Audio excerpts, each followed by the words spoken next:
জন্য খায়েশকে প্রেম বললেন না। প্রেম হচ্ছে পবিত্র, খায়েশ অপবিত্র। এর জন্য প্রেম করেন। এর জন্য বাবা জাহাঙ্গীর বলেছে, কাম যখন বৃত্ত হয় প্রেম হয়ে যায় বিন্দু, আর প্রেম যখন বৃত্ত হয়া কাম হয়ে যায় বিন্দু। কাম ছাড়া প্রেম নাই। কাম মানে কি? আকাঙ্ক্ষা। যে কোনো জিনিসের আকাঙ্ক্ষাকে বলা হয় কাম। আপনি যদি চান আপনি ডক্টর হবেন, এটাও আকাঙ্ক্ষা। আপনি যদি চান আপনি একজন জ্ঞানী মানুষ হবেন, এটা আকাঙ্ক্ষা। ব্যবসায়ী হবেন, আকাঙ্ক্ষা। আপনি যদি মনে করেন আপনি অনেক সম্পদশালী হবেন, এটাও আকাঙ্ক্ষা। আপনি যদি মনে করেন যে আমি একজন নেতা হব, এটা আকাঙ্ক্ষা। আকাঙ্ক্ষা এইটা থেকে প্রেমের জন্ম। তখন কি করে? ওইটার প্রতি সে মন প্রাণ সব লাগায় দেয়।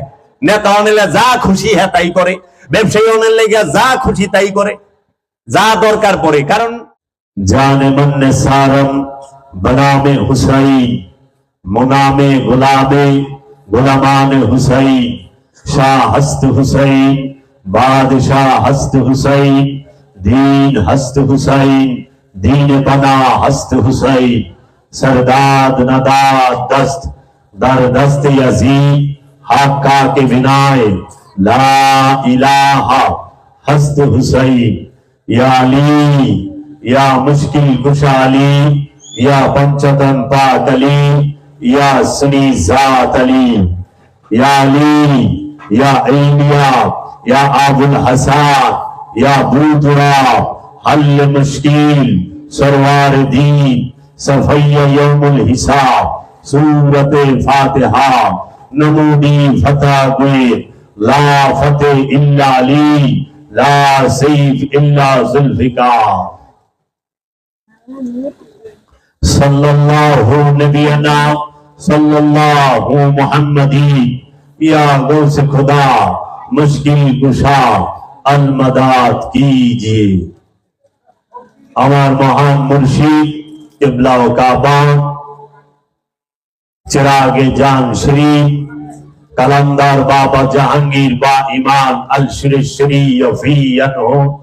নূরের কদম মোবারকে লক্ষ কোটি ভক্তি ও চুম্বন রেখে মুর্শিদে আওলাদ কালান্দার বাবা বেদম ওয়ারসি আল জাহাঙ্গীরের নূরের কদম মোবারকে ভক্তি ও চুম্বন রেখে আজ 21শে মার্চ রোজ মঙ্গলবার 2023 সাল ইংরেজি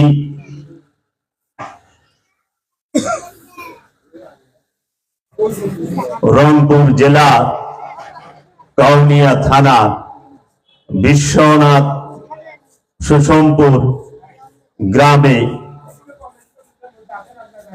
বাবা শাহ সুফি সৈয়দ শাফি শাহ আল জাহাঙ্গীরের মাজার শরীফে বার্ষিক জৌরস মাহফিল গাদির খুম দিবস উপলক্ষে, মাওলা অভিষেক দিবস উপলক্ষে আয়োজিত অনুষ্ঠানে আপনাদের সামনে আমি অধম গুনাহগার মাওলার হুকুমে আসতে পেরেছি। এজন্য রব্বুল আলামিনের দরবারে লক্ষ কোটি শুকরিয়া জ্ঞাপন করছি। আলহামদুলিল্লাহ। বিসমিল্লাহির রহমানির রহিম। ইন্নাল্লাহা ওয়া মালাইকাতাহু ইউসাল্লুনা আলান নবী ইয়া আইয়ুহাল্লাযীনা আমানু সাল্লু আলাইহি ওয়া সাল্লিমু তাসলিমা। আল্লাহুম্মা সাল্লি আলা সাইয়্যিদিনা মাওলানা মুহাম্মদ ওয়া আলা আলি সাইয়্যিদিনা মাওলানা মুহাম্মদ।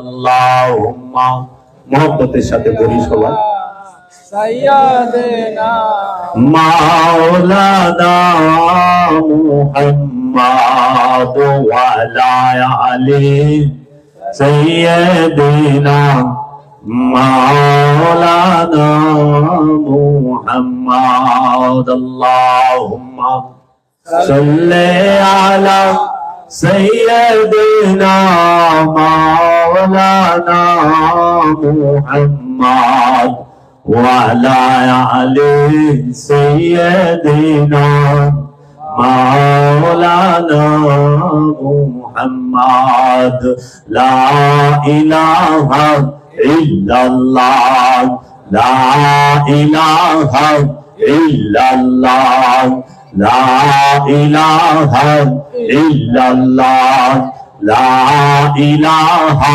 إلا الله لا إله إلا الله لا إله إلا الله لا إله إلا الله لا إله إلا الله لا إله إلا الله لا إله إلا الله محمد رسول الله صلى الله عليه وسلم আমার ভাইরা আজকে যে বিষয়টি নিয়ে মাহফিল আমি সেই বিষয়ে একটু আলোচনা করার চেষ্টা করব পবিত্র কুরআনুল কারীমে আল্লাহ রাব্বুল আলামিন বলেছেন ইয়া আইয়ুহার রাসূল বাল্লিগ মা উনজিলা ইলাইকা মির রাব্বিকা ওয়া ইন লাম তাফআল ফামা বাল্লাগতা রিসালাতাহু ওয়াল্লাহু ইয়াহসিমুকা মিনান নাস ইন্নাল্লাহা লা ইয়াহদিল কওমাল কাফিরিন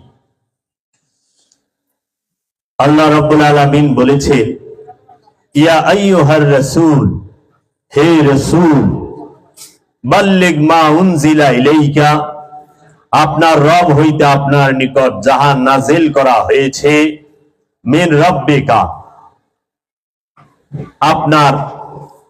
আপনি তাহা প্রচার করুন ওয়া ইন লাম তাফআল ফামা বাল্লাগতা রিসালাতাহু এবং যদি আপনি তাহা না করেন তাহা হইলে আপনি আপনার পাঠানো বিষয়ে দায়িত্ব পালন করেন নাই ওয়াল্লাহু ইয়াহসিমুকা মিনান নাস এবং আল্লাহ মানুষদের হইতে আপনাকে রক্ষা করিবেন ইন্নাল্লাহা লা ইয়াহদিল কওমাল কাফিরিন নিশ্চয় আল্লাহ ইন্নাল্লাহা নিশ্চয় আল্লাহ কাফের কওমকে হেদায়েত করেন না আল্লাহ সরাসরি বলতেছেন কাফের কওমকে আল্লাহ হেদায়েত করেন না আমার দয়াল মুর্শিদ কিবলা ও কাবা চিরাগে জান শরীফ কালান্দার বাবা জাহাঙ্গীর বা ইমান আল সুরেশ্বরী অনুবাদকৃত লিখিত বিশ্বে এই প্রথম শব্দে শব্দে হুবহু অনুবাদ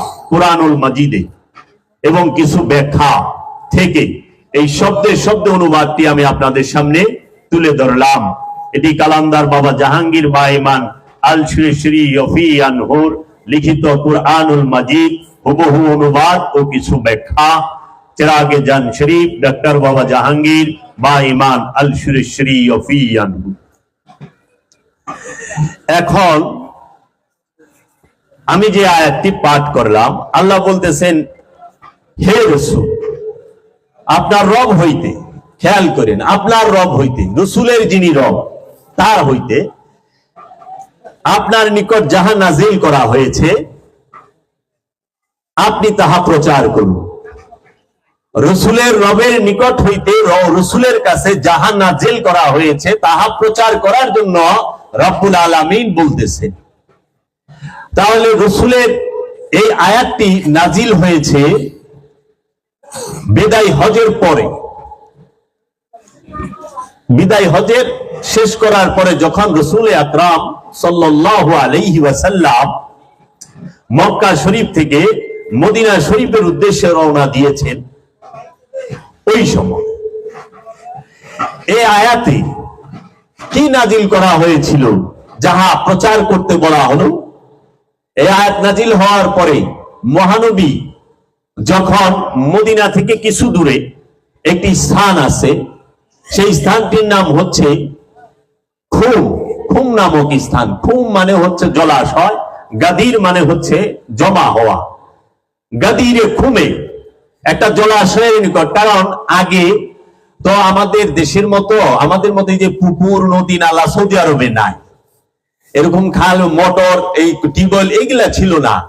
মরুভূমির মধ্যে যেইখানে জলাশয় থাকতো, পানি জমা থাকতো, ঠিক ওইখানেই কোন সফরের অথবা কোন যুদ্ধের সৈন্যরা এবং সফরের যারা কাফেলা ছিল, এই কাফেলাগুলো অবস্থান করত যে পানিকে, কারণ হাত মুখ ধোয়ার ব্যাপার আছে, পানি পান করার ব্যাপার আছে, পানির প্রয়োজন। ওই পানি যেখানে থাকে সেই জায়গাটার মধ্যেই তাঁবুগুলো তারা নিয়ে অবস্থান করে।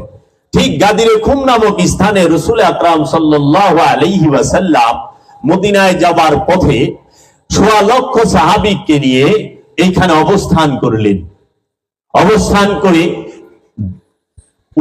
কিছু উটকে একত্রিত করে উটের পিঠে একটি স্টেজের মতো তৈরি করলেন।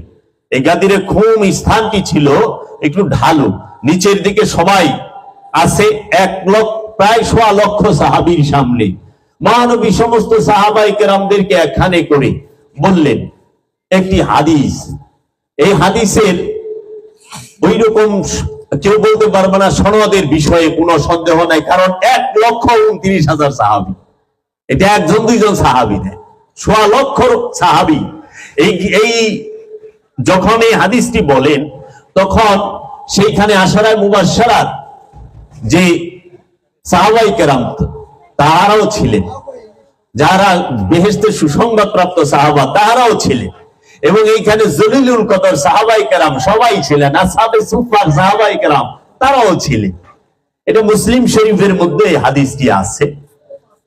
রাসূল সাল্লাল্লাহু আলাইহি ওয়াসাল্লাম ১.৫ লক্ষ সাহাবীর সামনে উটের পিঠে স্টেজ করে মাওলা আলীকে সাথে নিয়ে তিনি দাঁড়ালেন, বললেন গাদিরে খুম নামক স্থানে ১,২০,০০০ কি ১.৫ লক্ষ সাহাবীর সামনে মহানবী বলেছিলেন, আনা তারাকতুম ফীকুমুস সাকলাইন আউয়ালুহা কিতাবাল্লাহি ফীহি নূরুন ওয়াল হুদা ফাকযুহু কিতাবাল্লাহি ওয়াস্তামসিকু বিহি ওয়াসনি আলে বাইতি আযকুরুল্লাহ ফি আলে বাইতি মানিত্তাবা হুমা কানা আলাল হুদা ওয়া মান তারাকাহুমা কানা আলাদ দালালাতি।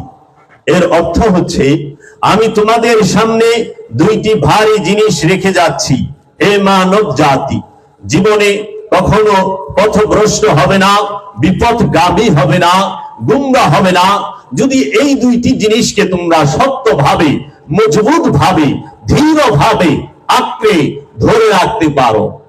সেই দুইটি জিনিস কি? একটি জিনিস হচ্ছে, প্রথমটি হলো কিতাব আল্লাহি, আল্লাহর কিতাব। আল্লাহ যে কিতাব দান করেছেন, যে নূরি কিতাব দান করেছেন, সেই কিতাব আমি তোমাদের কাছে কিতাব রেখে যাচ্ছি, যে কিতাব আল্লাহ দান করেছেন। কিতাব যার মধ্যে আছে নূর এবং হেদায়েত, যার মধ্যে রয়েছে, কিতাবের মধ্যে কি আছে? নূর আছে এবং হেদায়েত আছে। খেয়াল করেন, খুব গুরুত্বপূর্ণ যে কিতাবের মধ্যে আল্লাহ নূরও আছে এবং রবের হেদায়েতও আছে। সুতরাং তোমরা ধরো তাকে মজবুত করে। এবং দ্বিতীয়টি হলো আলে বাইত, আল্লাহকে স্মরণ করে আমি তোমাদেরকে আলে বাইতের কথা বলছি। যদি তোমরা এই দুটো জিনিস অনুসরণ করো তাহলে হেদায়েত পাবে, এবং যদি তোমরা পরিত্যাগ করো তাহলে তোমরা পথভ্রষ্ট হবে, গুমরাহ হবে। এখন মহানবী বললেন, আমরা দুইটা জিনিস, আমি তোমাদের মাঝে দুইটা জিনিস শিখে যাচ্ছি, একটা কিতাব আল্লাহি আর একটা হচ্ছে ইত্রাদাহি। কিতাব এর মধ্যে আছে নূর এবং হেদায়েত। আর ইতরাত বংশ, এই বংশ আর কিতাব, আল্লাহ রসুলের বংশ এবং কিতাব দুইটা কখনো আলাদা না, দুইটা সবসময় একত্রে চলে, একসাথে চলে। কিতাব ইতরাত থেকে জুদা না, আর ইতরাত বংশ কিতাব থেকে জুদা না। কারণ কিতাব শিক্ষা দিতে ইতরাত লাগবে, বংশ লাগবে। কারণ কিতাব শিক্ষা দিতে বংশ লাগবে। যদি ইতরাত না থাকে, বংশ না থাকে, আল্লাহ রসুল না থাকে, কিতাব কে শিখাবে? এখন আমরা যে পড়াশোনা করি জাগতিক ভাবে স্কুল, কলেজ, ইউনিভার্সিটিতে, সেইখানে কিংবা মাদ্রাসায় আমাদেরকে যে কিতাব পড়ানো হয়, কোরআন পড়ানো হয়, সেখানে কি আমাদের উস্তাদ লাগে না? গুরু লাগে না? গুরু ছাড়া কি আমরা কিতাব পড়তে পারি, শিখতে পারি না? অক্ষর পরিচয় মা বাবা করায়, অথবা মাক্তাবের আলেম করায়, অথবা আমাদের যে প্রাইমারির যে শিক্ষক, নার্সারির যে শিক্ষক, সে আমাদেরকে অক্ষর পরিচয় করায় দেয়। তারপরে যায় আমরা কিতাব পড়ি, তাও গুরু লাগে। স্কুল কলেজ আছে, কিতাবও আছে, কিন্তু গুরু নাই, কাজ হবে না। আর আপনি যদি বলেন যে ভাই কিতাব তো আছে, বই আছে, আমরা বই কিনা বাইতে বইয়া পড়ো, আবার বাইতে আমরাই পরীক্ষা দিব, আমি খাতা দেব, আমি রেজাল্ট দেব, যে আমি 100-র মধ্যে কত পাইলাম, হইব না। কিতাবও লাগবো, বিদ্যালয়ও লাগবো, এবং গুরুও লাগবো, শিক্ষকও লাগবো। এখন যদি বিদ্যালয় না থাকে, কিতাব থাকে আর শিক্ষক থাকে, শিক্ষা হবে, শিক্ষা হবে। কিন্তু এখন বিদ্যালয় আছে, কিতাব আছে, কিন্তু শিক্ষক নাই, শিক্ষা হবে? হবে না। আবার দেখেন, বিদ্যালয় যদি না থাকে, কিতাবও যদি না থাকে, বইও যদি না থাকে, তাও শিক্ষা হবে যদি শুধু গুরু থাকে, যদি শুধু গুরু থাকে। কারণ গুরুর সোহবতে যায় শিক্ষা অর্জন করতে হয়। তার প্রমাণ সারা পৃথিবীতে ইসলাম ধর্মে, মুসলমান ধর্মে, অন্য ধর্মের কথা বলবো না, যেহেতু আমি ইসলাম ধর্মের অনুসারী। ইসলাম ধর্মে যে কিতাব, যে কোরআন, 1450 বছরের আগে তো কোনো কিতাব ছিল না। ছিল কোন হাদিসের কিতাব ছিল 1450 বছর আগে? কোন ইজমা, কিয়াস, মানতিক, এই সমস্ত কোন কিতাব ছিল না। কুরআনুল মাজিদকে সংরক্ষণ করছে হযরত উসমান রাদিয়াল্লাহু তাআলা আনহু, সেটাও মহানবীর ওফাতের পরে হযরত উসমান রাদিয়াল্লাহু তাআলা আনহুর ক্ষমতার আমলে। তাহলে সেইটাও তো 1450 বছরের ভিতরেই, এর আগে তো ছিল না। কিন্তু হেদায়েতের শিক্ষা, আধ্যাত্মবাদের শিক্ষা, এই সমাজ চালানোর শিক্ষা, পরিবার চালানোর শিক্ষা, সেটা তো বাবা আদম থেকে ছিল। বাবা আদমের আমলে তো কোনো কিতাব ছিল না। বাবা নূহের আমলে এই যে লিখিত পুস্তক তো আমরা পাই নাই। কোন ইউনিভার্সিটি ছিল, মাদ্রাসা ছিল না, কিন্তু শিক্ষা তো ছিল। এর জন্য গুরু থাকলে, বিদ্যালয় না থাকলেও চলবো, কিতাব না থাকলেও চলবো, গুরু থাকলে শিক্ষা হবে। আর যদি বিদ্যালয় থাকে, কিতাব থাকে, কিন্তু গুরু নাই, শিক্ষা হবে না, শিক্ষা চলবে না। কারণ সোহবতে থাইকা শিক্ষা অর্জন করা যায়। আগেকার দিনের মহাপুরুষগণ তাহারা সোহবতে থাইকাই কি করছে? জ্ঞান অর্জন করছে, বিদ্যা অর্জন করছে। যেরকম মা মারিয়াম, হযরত মা মারিয়াম আলাইহিস সালাতু ওয়াস সালাম, তিনি কিন্তু কোন নবী নন, তিনি হচ্ছেন ওলি, আল্লাহর ওলি। সে হযরত জাকারিয়া আলাইহিস সালাতু ওয়াস সালামের বাইরা বেটি, হযরত ইমরান আলাইহিস সালাতু ওয়াস সালামের মেয়ে মা মারিয়াম, হযরত জাকারিয়া নবীর ভাইরার মেয়ে, ভাগ্নি। হযরত জাকারিয়া নবী থেকে মা মারিয়াম শিক্ষা গ্রহণ করেন, মেহরাবে মুরাকাবা মুশাহিদা করেন। দেখেন, কিতাব ছিল না, কিন্তু বিদ্যালয় মাদ্রাসা ছিল না, কিন্তু মা মারিয়াম কিন্তু শিক্ষা গ্রহণ করছে। কারণ নবী ছিল, রাসূল ছিল, ওলি ছিল, আব্দুহু ছিল। এর জন্য কিতাব রাখলাম, সাথে বংশ রাখলাম। কারণ কিতাব বুঝাইতে বংশ লাগবে, কিতাব শিক্ষা দিতে ইতরাত লাগবে, ইতরাত ছাড়া হবে না। তখন এই 1,29,000 সাহাবীর সামনে মহানবী সমস্ত সাহাবীর সামনে বললেন, আমি কি তোমাদের জান থেকে প্রিয় নই? সেই সময় যে সাহাবাই কেরাম ছিল তারা ছিল শামের মানে সিরিয়া এবং মদিনা। মক্কার সাহাবাই কেরাম ওই রকম ছিল না, কারণ মক্কা থেকে তো মদিনার উদ্দেশ্য মহানবী অলরেডি চলে গেছে। আর এই সিরিয়া, শামের এবং মদিনা শরীফের সাহাবাই কেরামদের কে আমরা পরে দেখেছি যে কারবালার সময় তাহারাই মাওলা আলীর কারবালারও আগে সিফিনের যুদ্ধ হয়, সিরিয়ার যারা সাহাবাই কেরাম ছিল, অনুসারী ছিল, তাদের সাথে মুয়াবিয়া ওনার সাথে যে সৈন্যরা ছিল তারা বেশিরভাগ ছিল সিরিয়া মানে শামের। এর জন্য মহানবী সেইখানে বললেন, আমি কি তোমাদের জীবন থেকে প্রিয় না? তখন সমস্ত সাহাবাই কেরাম বললেন, কালু বালা ইয়া রাসূলুল্লাহ, নিঃসন্দেহে ইয়া রাসূলুল্লাহ, আপনি আমাদের জীবন থেকে প্রিয়। তখন আল্লাহর হাবিব বললেন, আমি কি তোমাদের জীবন থেকে আওলা নই? আওলা রব্বুল আলামিন কোরআনে বলছেন, আন-নাবিয়্যু আওলা বিল মুমিনিন। আন-নাবিয়্যু, এই নবীগণ হচ্ছে আওলা, মানে জীবনের থেকেও যে বেশি প্রিয় তাকে বলা হয় আওলা। আওলা বিল মুমিনিন, মুমিনদের জীবন থেকে বেশি প্রিয় হচ্ছে আল্লাহর নবীগণ। মুমিনদের, ইনসানের না, আমানুর না, নাসের না, জিনের না, মুমিনের জীবন থেকে বেশি প্রিয় কে? আল্লাহর নবীগণ। মুমিনগণের মাতা হচ্ছে আল্লাহর নবীগণের স্ত্রী। খেয়াল করেন, মুমিনের, মানুষের না, ইমানদারের না, মুসল্লির না, মুমিনকে যে খান্নাস মুক্ত নফসের অধিকারী, যেই নফস জাগ্রত রূহ মানে রবের নূরের মাঝে ভাসমান হয়ে রয়েছে, যিনি যার কলবের নিকটে রব্বুল আলামিন রব রূপে বিরাজমান, সে হচ্ছে মুমিন। এই মুমিনের জানের থেকেও প্রিয় হচ্ছে নবীগণ, এবং নবীগণের স্ত্রী হচ্ছে মুমিনগণের মাতা। সেইখানে মহানবী বলতেছে, আমি কি তোমাদের জীবন থেকে প্রিয় নই? সবাই বলল, কালু বালা ইয়া রাসূলুল্লাহ, হে আল্লাহর হাবিব, নিঃসন্দেহে আপনি আমাদের জীবন থেকে প্রিয়। তখন মহানবী মাওলা আলীর হাতকে এইভাবে উঁচু করে ধরে বললেন যে, মান কুনতু মাওলাহু ফাহাযা আলিয়ুন মাওলাহু।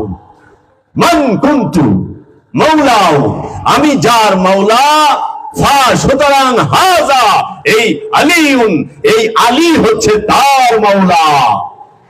আমি যার মাওলা, এই আলী হচ্ছে তার মাওলা। তোমরা মাওলা আলীকে মাইনো। মহানবী বললেন, এই দেহের মধ্যে মাথার মূল্য যতখানি, ঠিক আমার কাছে আলীর মূল্য ততখানি। এই দেহের মধ্যে জীবনের মূল্য যতখানি, ঠিক আলীর মূল্য আমার কাছে ঠিক ততখানি। এই আলী যেই দিকে যায়, সত্য তার পিছে পিছে যায়। আলী মুমিনদের আমির, আমিরুল মুমিনিন মাওলা আলী আলাইহিস সালাতু ওয়াস সালাম। তিনি হচ্ছেন মুমিনদের আমির। মাওলা আলী, তিনি মহানবীর আধ্যাত্ম রাজ্যের প্রথম খলিফা। মহানবীর আধ্যাত্ম রাজ্যের মধ্যখানের খলিফা হচ্ছে মাওলা আলী। মহানবীর আধ্যাত্ম রাজ্যের শেষের খলিফাও হচ্ছে মাওলা আলী। মহানবীর আধ্যাত্ম রাজ্যের সর্বকালের সর্বশ্রেষ্ঠ খলিফা হচ্ছে মাওলা আলী। সমস্ত ওলিদের মাওলা মাওলা আলী। যে আলী আলী করে সে ওলিতে পরিণত হয়। মাওলা আলী, মাওলা আলী, সে কে? সমস্ত ওলিদের মাওলা। সমস্ত ওলিয়া উলিয়াদের মাওলাই হচ্ছে মাওলা আলী। আর সমস্ত নবীদের মাওলা হচ্ছে মহানবী হযরত মুহাম্মদ সাল্লাল্লাহু আলাইহি ওয়াসাল্লাম। এবং মাওলা আলীর মাওলা হচ্ছে মহানবী। মাওলা আলীর মাওলা হচ্ছে মহানবী। মহানবী মাওলা আলীকে আধ্যাত্মবাদের সিনার এলেমের রাজা বানিয়েছেন। তাই মহানবী মাওলা আলী সম্পর্কে বলেছেন, আনা মদিনাতুল ইলমি আলিউ বাবাহা, আমি এলেমের শহর। মহানবী হচ্ছেন এলেমের শহর, আর মাওলা আলী হচ্ছেন সেই শহরের একমাত্র দরজা। আর কোন দরজা সিনার এলেমের নাই। রহস্য জগতের আধ্যাত্মবাদের একমাত্র দরজাই হচ্ছে মাওলা আলী, যিনি মহানবী থেকে মাওলায়াত প্রাপ্ত, যিনি মহানবী থেকে আধ্যাত্ম রাজ্যের খেলাফত প্রাপ্ত। এই গাদিরে খুমের মধ্যে সমস্ত সাহাবায়ে কেরাম মাওলা আলীর হাতে হাত দিয়ে এই আধ্যাত্ম রাজ্যের খলিফা হিসাবে মাওলা আলীকে মেনে নিলেন, সিনার ইলমের একমাত্র কর্ণধার হিসেবে মেনে নিলেন। মাওলা আলীকে মহানবী এই পৃথিবীর, এই সারা পৃথিবীর মধ্যে এতটুকু একটা রাষ্ট্র সৌদি আরব, এটা একটা মহাদেশ না, এতটুকু। এই ওই সময় তো সৌদি আরব ছিল না, জাজিরাতুল আরব। জাজিরাতুল আরবের কি একটা প্রদেশ, সেটার নাম কি মক্কা, আরেকটা মদিনা, হেজাজে মক্কা, হেজাজে মদিনা, সিরিয়া। হ্যাঁ, এই সমস্ত এতটুক জায়গার লেগা মাওলা আলীকে মহানবী খলিফা বানায় নাই। আর এতটুক জায়গার খলিফা মাওলা আলী নয়, সমস্ত জগতের একমাত্র রব হচ্ছে আল্লাহ রাব্বুল আলামিন। আর সমস্ত জগতের এই রবের জগৎ যতক্ষণ যাহা পর্যন্ত বিস্তৃত, যে পর্যন্ত বিস্তৃত, সেই পর্যন্ত একমাত্র রহমত হচ্ছে আমা আরসালনাকা ইল্লা রাহমাতাল লিল আলামিন। আল্লাহর হাবিব হযরত মুহাম্মদ সাল্লাল্লাহু আলাইহি ওয়াসাল্লাম হচ্ছে রব্বুল আলামিনের সমস্ত জগতের রহমত। এটা রব্বুল আলামিন নিজেই বলছে, হে আমার হাবিব, আমি যে আপনাকে সমস্ত জগতের রহমত হিসেবে প্রেরণ করেছি আমার হাবিব, আপনি হচ্ছেন রাহমাতাল লিল আলামিন, আপনি সাইয়্যিদুল মুরসালিন, আপনি ইমামুল আম্বিয়া, আপনি সমস্ত নবীদের ইমাম, সমস্ত রাসূলদের ইমাম, সমস্ত ওলিদের ইমাম, সমস্ত আব্দিয়াতের ইমাম। আপনি রহস্য জগতের কেন্দ্রবিন্দুতে অবস্থান করেন। ইয়া হাবিবাল্লাহ, ইয়া রাসূলুল্লাহ। সেই আল্লাহর হাবিবের যেই পর্যন্ত মাওলায়াত আছে, সেই পর্যন্ত মাওলা আলীর মাওলায়াত। মাওলা আলী মহানবীর রহস্য জগতের, আধ্যাত্ম জগতের, সিনার ইলমের একমাত্র মাওলা। এই মহানবী মাওলা আলী, মা ফাতেমাতুজ জহরা, মাওলা হুসাইন, মাওলা হাসান আলাইহিস সালাতু ওয়াস সালামের এই পাক পাঞ্জাতনের ভিক্ষা যার কপালে নসিব হয় না, সে কখনো ওলি হইতে পারে না, সে কখনো রবের দিদার পায় না, সে কখনো আত্মপরিচয় পায় না। যার কপালে আলে রাসূলের, আলে বাইতের পাক পাঞ্জাতনের ভিক্ষা জুটে, সেই একমাত্র রহস্য জগতের রহস্যের মাঝে ডুবে থাকতে পারে। তাই আল্লাহর হাবিব বললেন, তোমরা শুনিয়া রাখো, যে আলীর বিরুদ্ধে অস্ত্র ধরে সে আমি মুহাম্মদ সাল্লাল্লাহু আলাইহি ওয়াসাল্লামের বিরুদ্ধে অস্ত্র ধরে। যে আলীর বিরোধিতা করে সে আমি আল্লাহর হাবিবের বিরোধিতা করে। যে আলীকে দেখতে পায় না সে আমি আল্লাহর হাবিবকেও দেখতে পারে না। তাই আল্লাহর হাবিব মহানবী বলেছেন যে মুনাফিক চেনার, কাফেরের কথা কয় নাই, বলে মুনাফিক চেনার একমাত্র মাধ্যম হচ্ছে মাওলা আলী। মাওলা আলীর নাম শুনলে যার কষ্ট হয়, মাওলা আলীর নাম নিতে যে কৃপণতা করে, মাওলা আলীকে দেখলে যার মুখ গুমরা হয়, সেই মুনাফিক। সেই মুনাফিক কাফের না বলে, কারণ কাফের সে তো আল্লাহ এবং আল্লাহর রসুলকে এবং আলে রসুলকে অস্বীকারী, আল্লাহর কোরআনকে অস্বীকারী। আর মুনাফিক যে সে হচ্ছে লেবাস দইরা, মুখে মুখে স্বীকার করে কিন্তু অন্তর থেকে করে না, লেবাসে পরিপূর্ণ কিন্তু ভিতরে ঈমান নাই, সে ভিতরে বৈশা বৈশা ষড়যন্ত্র করে।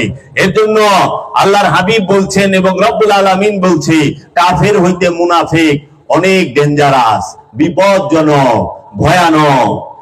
তো মাওলা আলী আলাইহিস সালাতু ওয়াস সালাম কে একটু কখনো মাওলা আলীর ফাজাইল কি বর্ণনা করা হয় না? কি এমন দুঃখ আমাদের, আমরা মাওলা আলীর ফাজাইল বর্ণনা করতে পারি না। মাওলা আলীর ফাজাইল যদি আমি বর্ণনা করি, আমাকে যদি কেউ কিছু বলে কি আসে যায়, কে আসে যায়? ঈমান তো তাকে বলে যে আল্লাহর হাবিবকে বিশ্বাস করে, আল্লাহর হাবিবকে মহব্বত করে, যে সেই তো ঈমানদার। আল্লাহর হাবিবকে বিশ্বাস করা এবং মহব্বত করার নামই তো ঈমান। আল্লাহর হাবিবের বংশকে মহব্বত করার নামই তো ঈমান। আল্লাহর হাবিবের বংশকে মহব্বত না কইরা আল্লাহর হাবিবরে কি মহব্বত হবে? এখন আপনাকে মিসাল স্বরূপ বলি, আপনার ছেলেরে যদি কেউ একটা থাপড় দেয় জুড়ে, কিংবা একটা বাড়ি দেয়, আপনি কি তার সাথে গলা মিলাইবেন কোনোদিন? সে গলা মিলাইবার ছেলে না। তাহলে আপনার ছেলেরই এত দাম, তাহলে মহানবীর আওলাদদের যারা বিরোধিতা করবে, মহানবীর আওলাদদেরকে যারা কষ্ট দিবে, তাদেরকে মহানবী গলায় বুকে তুলে নিব, এটা কেমনে? তাদেরকে মানতে হবে। তাহলে আলে রসুলকে, আজকে সেই বিষয়ে মাওলা আলীকে, মাওলা আলী হচ্ছে মহানবীর ভাই। মহানবী এই জগতে কাউকে ভাই বলে সম্বোধন করেন নাই। মহানবী বলেছেন, হে আলী, তুমি হচ্ছ এই পৃথিবীতে এবং আখিরাতে আমার ভাই। আলী, তুমি হচ্ছ পৃথিবীতে এবং আখিরাতে আমার ভাই। আল্লাহর হাবিবের কোনো ভাই হয় না, কিন্তু আল্লাহর হাবিব বলছে তুমি আমার ভাই। মহানবীর একমাত্র জামাতা কে? মাওলা আলী আলাইহিস সালাতু ওয়াস সালাম, একমাত্র জামাতা। মহানবীর আধ্যাত্ম রাজ্যের একমাত্র বাদশাহ মাওলা আলী। মাওলা আলী পৃথিবীর বাদশাহী করার জন্য আসে নাই। মাওলা আলী দুনিয়ার রাজা না, মাওলা আলী দিলের রাজা, দিলের। মাওলা আলী হৃদয়ের রাজা, হৃদয়ের রাজ্যে মাওলা আলী রাজ করে। দুনিয়ার রাজত্ব তো এতটুক, অল্প সময় কত দুনিয়ার রাজা মিটা গেছে, নাম জানা আছে কারো? আপনারা এখানে যারা আছেন, যারা শুনতেছেন, কয়জনে মুঘল সম্রাটের রাজা গো বাদশা গো নাম জানেন? বলেন। রোম সাম্রাজ্যের কয়টা রাজা বাদশার নাম জানেন?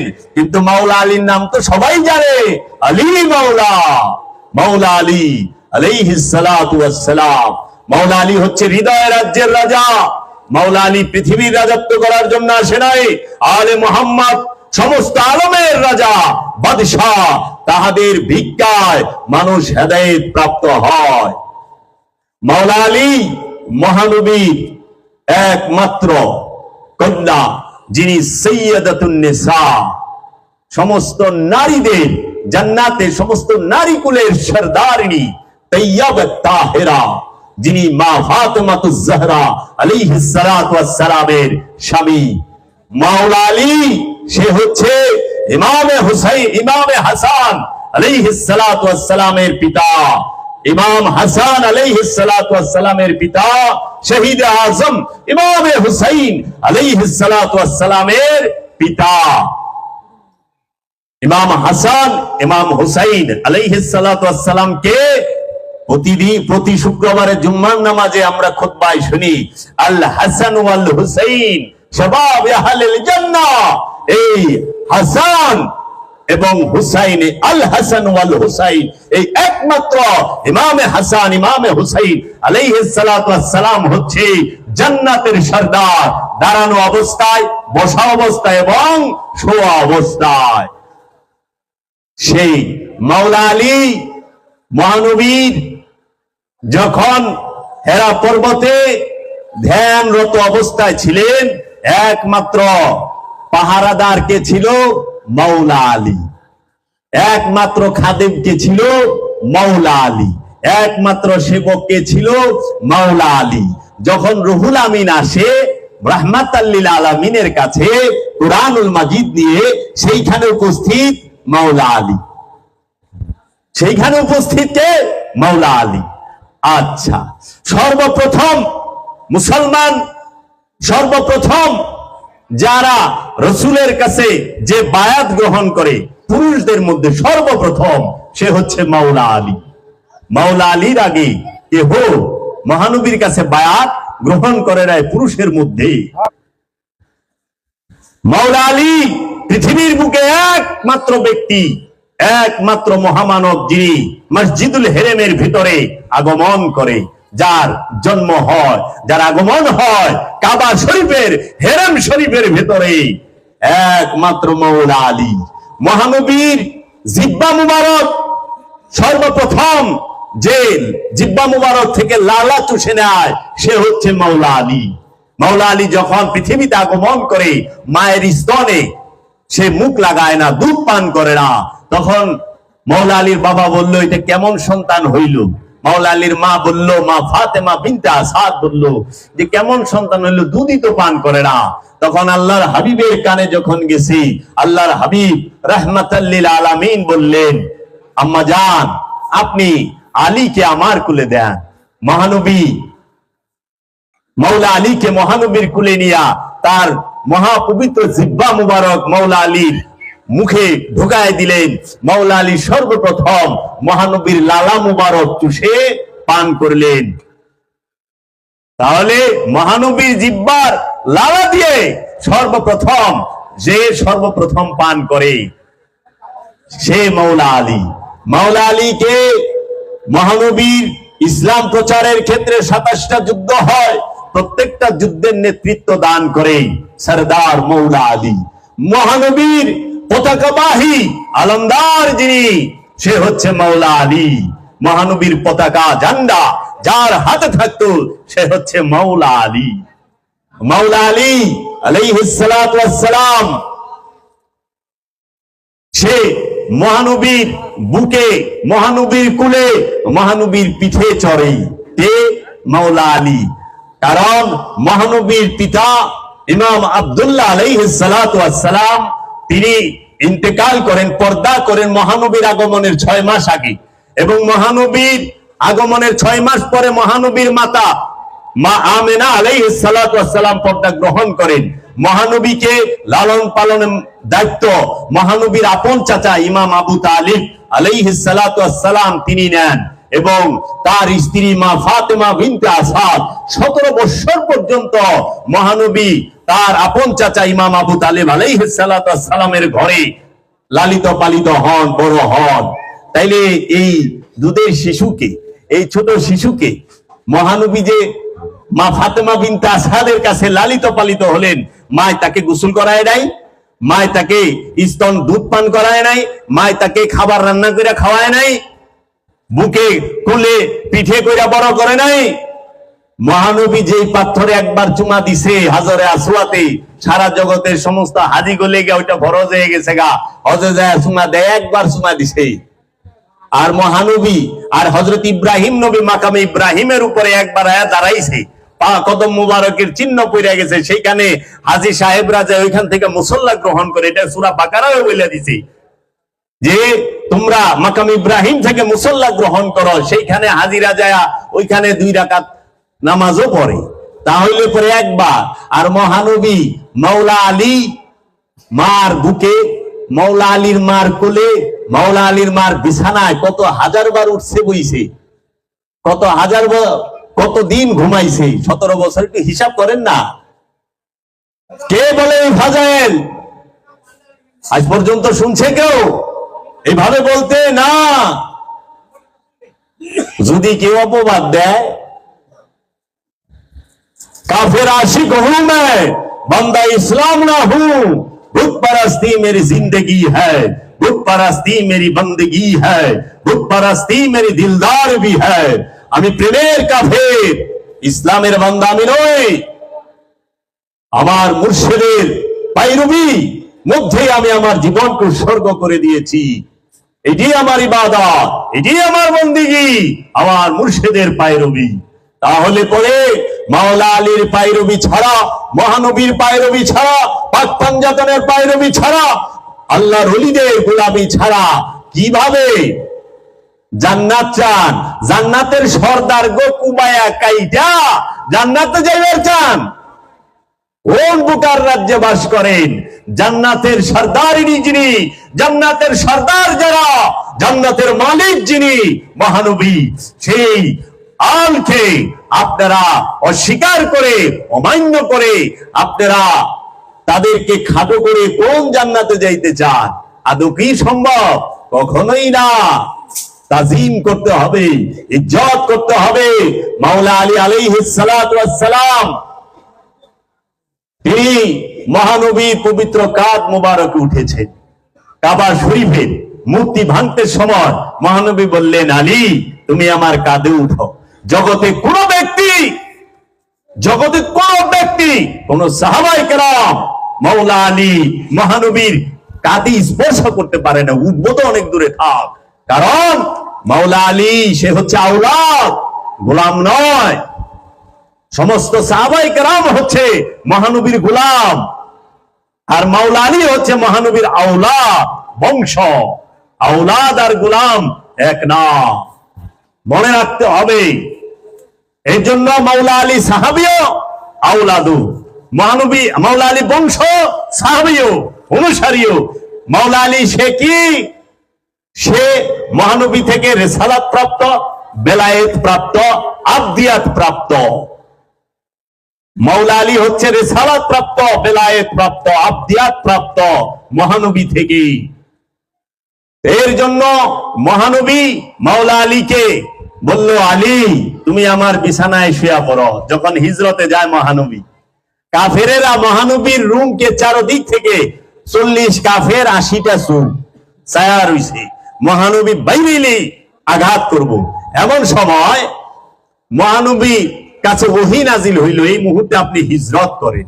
মহানবী কি করলো? দরজা খুইলা, মহানবীর দরজা খুইলা এক মুষ্ঠ ধুলা নিয়া ঠেকে দিল সামন দিকে। চতুর্দিকে সব কাফের চোখে গেল, দলটা আছে, দেখলো সামনে, গেল চতুর্দিকে। ঘটনা কি? এইখানটা মহানবী বের হয়ে গেল আবু বকর সিদ্দিক রাদিয়াল্লাহু তাআলা আনহুকে নিয়া। তাইলে সাহাবাকে কেন বিছানায় শোয়াইলো না? হযরত আবু বকর সিদ্দিক তো মুরব্বী না বয়সে, সাহাবা শোয়াইলো না? মুরিদের জন্য মুর্শিদের বিছানায় বসা হারাম, মুরিদের জন্য মুর্শিদের বিছানায় শোয়া হারাম। এটা আমার কথা না, কোরআনে সূরা হুজরাতে বলতেছে, খবরদার আমার রাসূলের কদমের আগে কদম বাড়ায় না, আমার রাসূলের কণ্ঠস্বরের উপরে উচ্চ কণ্ঠে কথা বলো না, আমার রাসূলের মেহরাবের মধ্যে রুমের দরজায় যায় খটখট করো না, দস্তক দিও না। যদি দাও তোমাদের আমলকে আমি জ্বালিয়ে দেব, জব্দ করব, হাত করব। জব্দ করা মানে আটকায় ফেলা, ক্রোধ করা, আয়ত্তে নিয়ে নেওয়া, আর জ্বালাই দিব মানে জ্বলে গেলে আর কি থাকবো? ছাই সারা আমলই জ্বালাই দিব। আর এখন তো এমন হইছি, আরবি জানা পণ্ডিতেরা মহানবীর দরজা মাপে। আল্লাহ কইতেছে কদমের আগে কদম রাখো না, মহানবীর কণ্ঠস্বরের উপরে উচ্চ কণ্ঠে কথা বইল না। আর এখন এ আরবি জানা, গ্রামার জানা পণ্ডিতেরা মহানবীর দরজা মাপে, মহানবী কোন পর্যন্ত আছেন, মহানবীকে কি বলা যাবে, কি বলা যাবে না। আল্লাহ বলে আপনি আমার হাবিব, আনু মোল্লার হয় না। কি একটা যন্ত্রণা! আসলে না, মহানবী আবু বকর সিদ্দিক রাদিয়াল্লাহু তাআলা আনহুকে বললেন, আবু বকর তুমি আমার সাথে চলো। মহানবীর সামান সাহাবী বহন করলো, আর আওলাদকে বলল, আলী তুমি আমার বিছানায় শুয়ে পড়ো, আলী তুমি আমার বিছানায় শুয়ে পড়ো। এমন শোয়া শুইছে মাওলা আলী, এমন ভাবে শুইছে, এই 40 কাফের, এরা কিন্তু বাইরের কেউ না, মহানবীর বংশের মানুষই, যারা সারা জীবন মহানবীকে ছোট থেকে বড় হইতে দেখছে, তারাও বুঝে নাই যে এই যে মহানবী শুয়ে রয় নাই, এটা জন্ম কেউ হুবহু মহানবীর মতোই শুয়ে রয়েছে। মাওলা আলী আলাইহিস সালাতু ওয়াস সালাম, সেই মাওলা আলী যিনি উহুদ, খায়বার, যিনি খায়বারের যুদ্ধে মারহাব এসেছে, তখন মহানবীকে মারহাব, যে বিশ্ববিখ্যাত কাফের এবং পালোয়ান ছিল, যার নাস্তায় 2টা উট লাগতো সকালে, বুঝে নালা কেমন বীর, 2টা উট দা নাস্তা করতো, মাথাটা কিরকম। তখন বলছিল এমন কোন লোক আছে যে মার দুধ পান করছে যে আমার সাথে লড়বো? হে মোহাম্মদ, তোমার মধ্যে তোমার দলে যদি এমন কেউ থাকে যে মার দুধ পান করছে, আমার সাথে আসতে বলো। তখন মহানবী বললেন, যেই কুকুরের মুখটা কে বন্ধ করব? মাওলা আলী বললেন, ইয়া রাসূলুল্লাহ, হে আমার আকা, আপনি অনুমতি দিলে আমি যাব। মাওলা আলী আলাইহিস সালাতু ওয়াস সালাম গেলেন মারহাবকে। তখন বলল, তুমি কে? কারণ ইতি পড়া তো। তখন বলছে, আমার মা আমার নাম রাখছে হায়দারে কাররার। মাওলা আলীর এক নাম হচ্ছে হায়দার, হায়দারে কাররার। এই হায়দারে কাররার নাম রেখেছেন মাওলা আলীর মা, মা ফাতেমা বিনতে আসাদ। হায়দারে কাররার শব্দের অর্থ কি? হায়দার শব্দের অর্থ যে আক্রমণ করে, কাররার শব্দের অর্থ যে পাটাক পাটাককে মারে, মানে একবারে আশ্রয়া ছেস্তায়া। আশ্রয় আমরা কাপড় দুইটা যেরকম আশ্রয় জিনিস মারে না, এরকম আশ্রয় পাশ্রয় মারে। একটা হলো কাররার, একটা হলো ফাররার। ফাররার শব্দের অর্থ হলো ভাইয়া যায়, ভাগনেওয়ালা। আর কাররার শব্দের অর্থ হলো উল্টায় পাল্টায়া মারনেওয়ালা। হায়দারে কাররার। এই হায়দার শব্দের অর্থ কি? হায়দার আরবি শব্দ। আরবি এমন একটা গরিব ভাষা, এই ভাষার অনেক অর্থ হয়। যেরকম মহানবীর বংশের তার আলের অনেকের নাম দেখেন, যেরকম কি জাফর, ইমাম জাফরে তাইয়াব, ইমাম জাফর সাদিক আলাইহিস সালাতু ওয়াস সালাম। জাফর হামজা, মহানবীর চাচা হযরত আমিরে হামজা, হামজা। তারপরে ওইখানে আব্বাস, মাওলা আলীর ছেলে আব্বাস আলামদার। তারপরে হায়দার। এই 4টা শব্দের অর্থ একই। হামজা অর্থ সিংহ, আরবিতে হামজা অর্থ সিংহ, আব্বাস অর্থ সিংহ, জাফর অর্থ সিংহ, হায়দার অর্থ সিংহ, আবার আসাদ অর্থ সিংহ। ওই যে বাপ মা পোলাপানের নাম রাখে না, আসাদুল্লাহ, আসাদ মিয়া। আসাদ মানে হইল সিংহ, ইংরেজিতে লায়ন, উর্দুতে শের। হায়দার, এখন এটার এক একটার এক এক নাম, এক এক বিষয়। যখন একটা সিংহ গুহার মধ্যে নজর দিয়া বৈশা থাকে একদম চুপচাপ, তাকে বলা হয় জাফর। যে শিকারকে দৌড়ায় তার নাম হইল হামজা। যে শিকারকে দৌড়ায় ধরে ওই অবস্থাটাকে বলা হয় হামজা।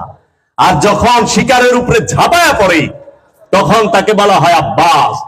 আর যখন দেখেন না সিংহ যখন শিকার করে ডিসকভারি চ্যানেলে একদম দৌড়ছে, উল্টা পাল্টা আশ্রয় পাশ্রয় ছিঁড়া ফিরা লইয়া বাইরা, তাকে বলা হয় হায়দার।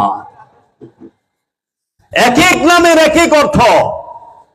অর্থ না বুঝা নাম রেখা লাভ নাই। আজকে সমাজে যদি কেউ মাওলা আলীর ফজিলত বর্ণনা করে, পাক পাঞ্জাতনের ফজিলত বর্ণনা করে, তাকে অপবাদ দেওয়া হয় শিয়া হয়ে গেছে, শিয়ানি। এই কথা কয়। মাওলা আলীকে ভালোবাসলে কি শিয়া হয়? পাক পাঞ্জাতন কি শিয়ার সম্পদ? পাক পাঞ্জাতন কি শিয়াদের সম্পদ? পাক পাঞ্জাতন, মাওলা আলী কি শিয়ার সম্পদ?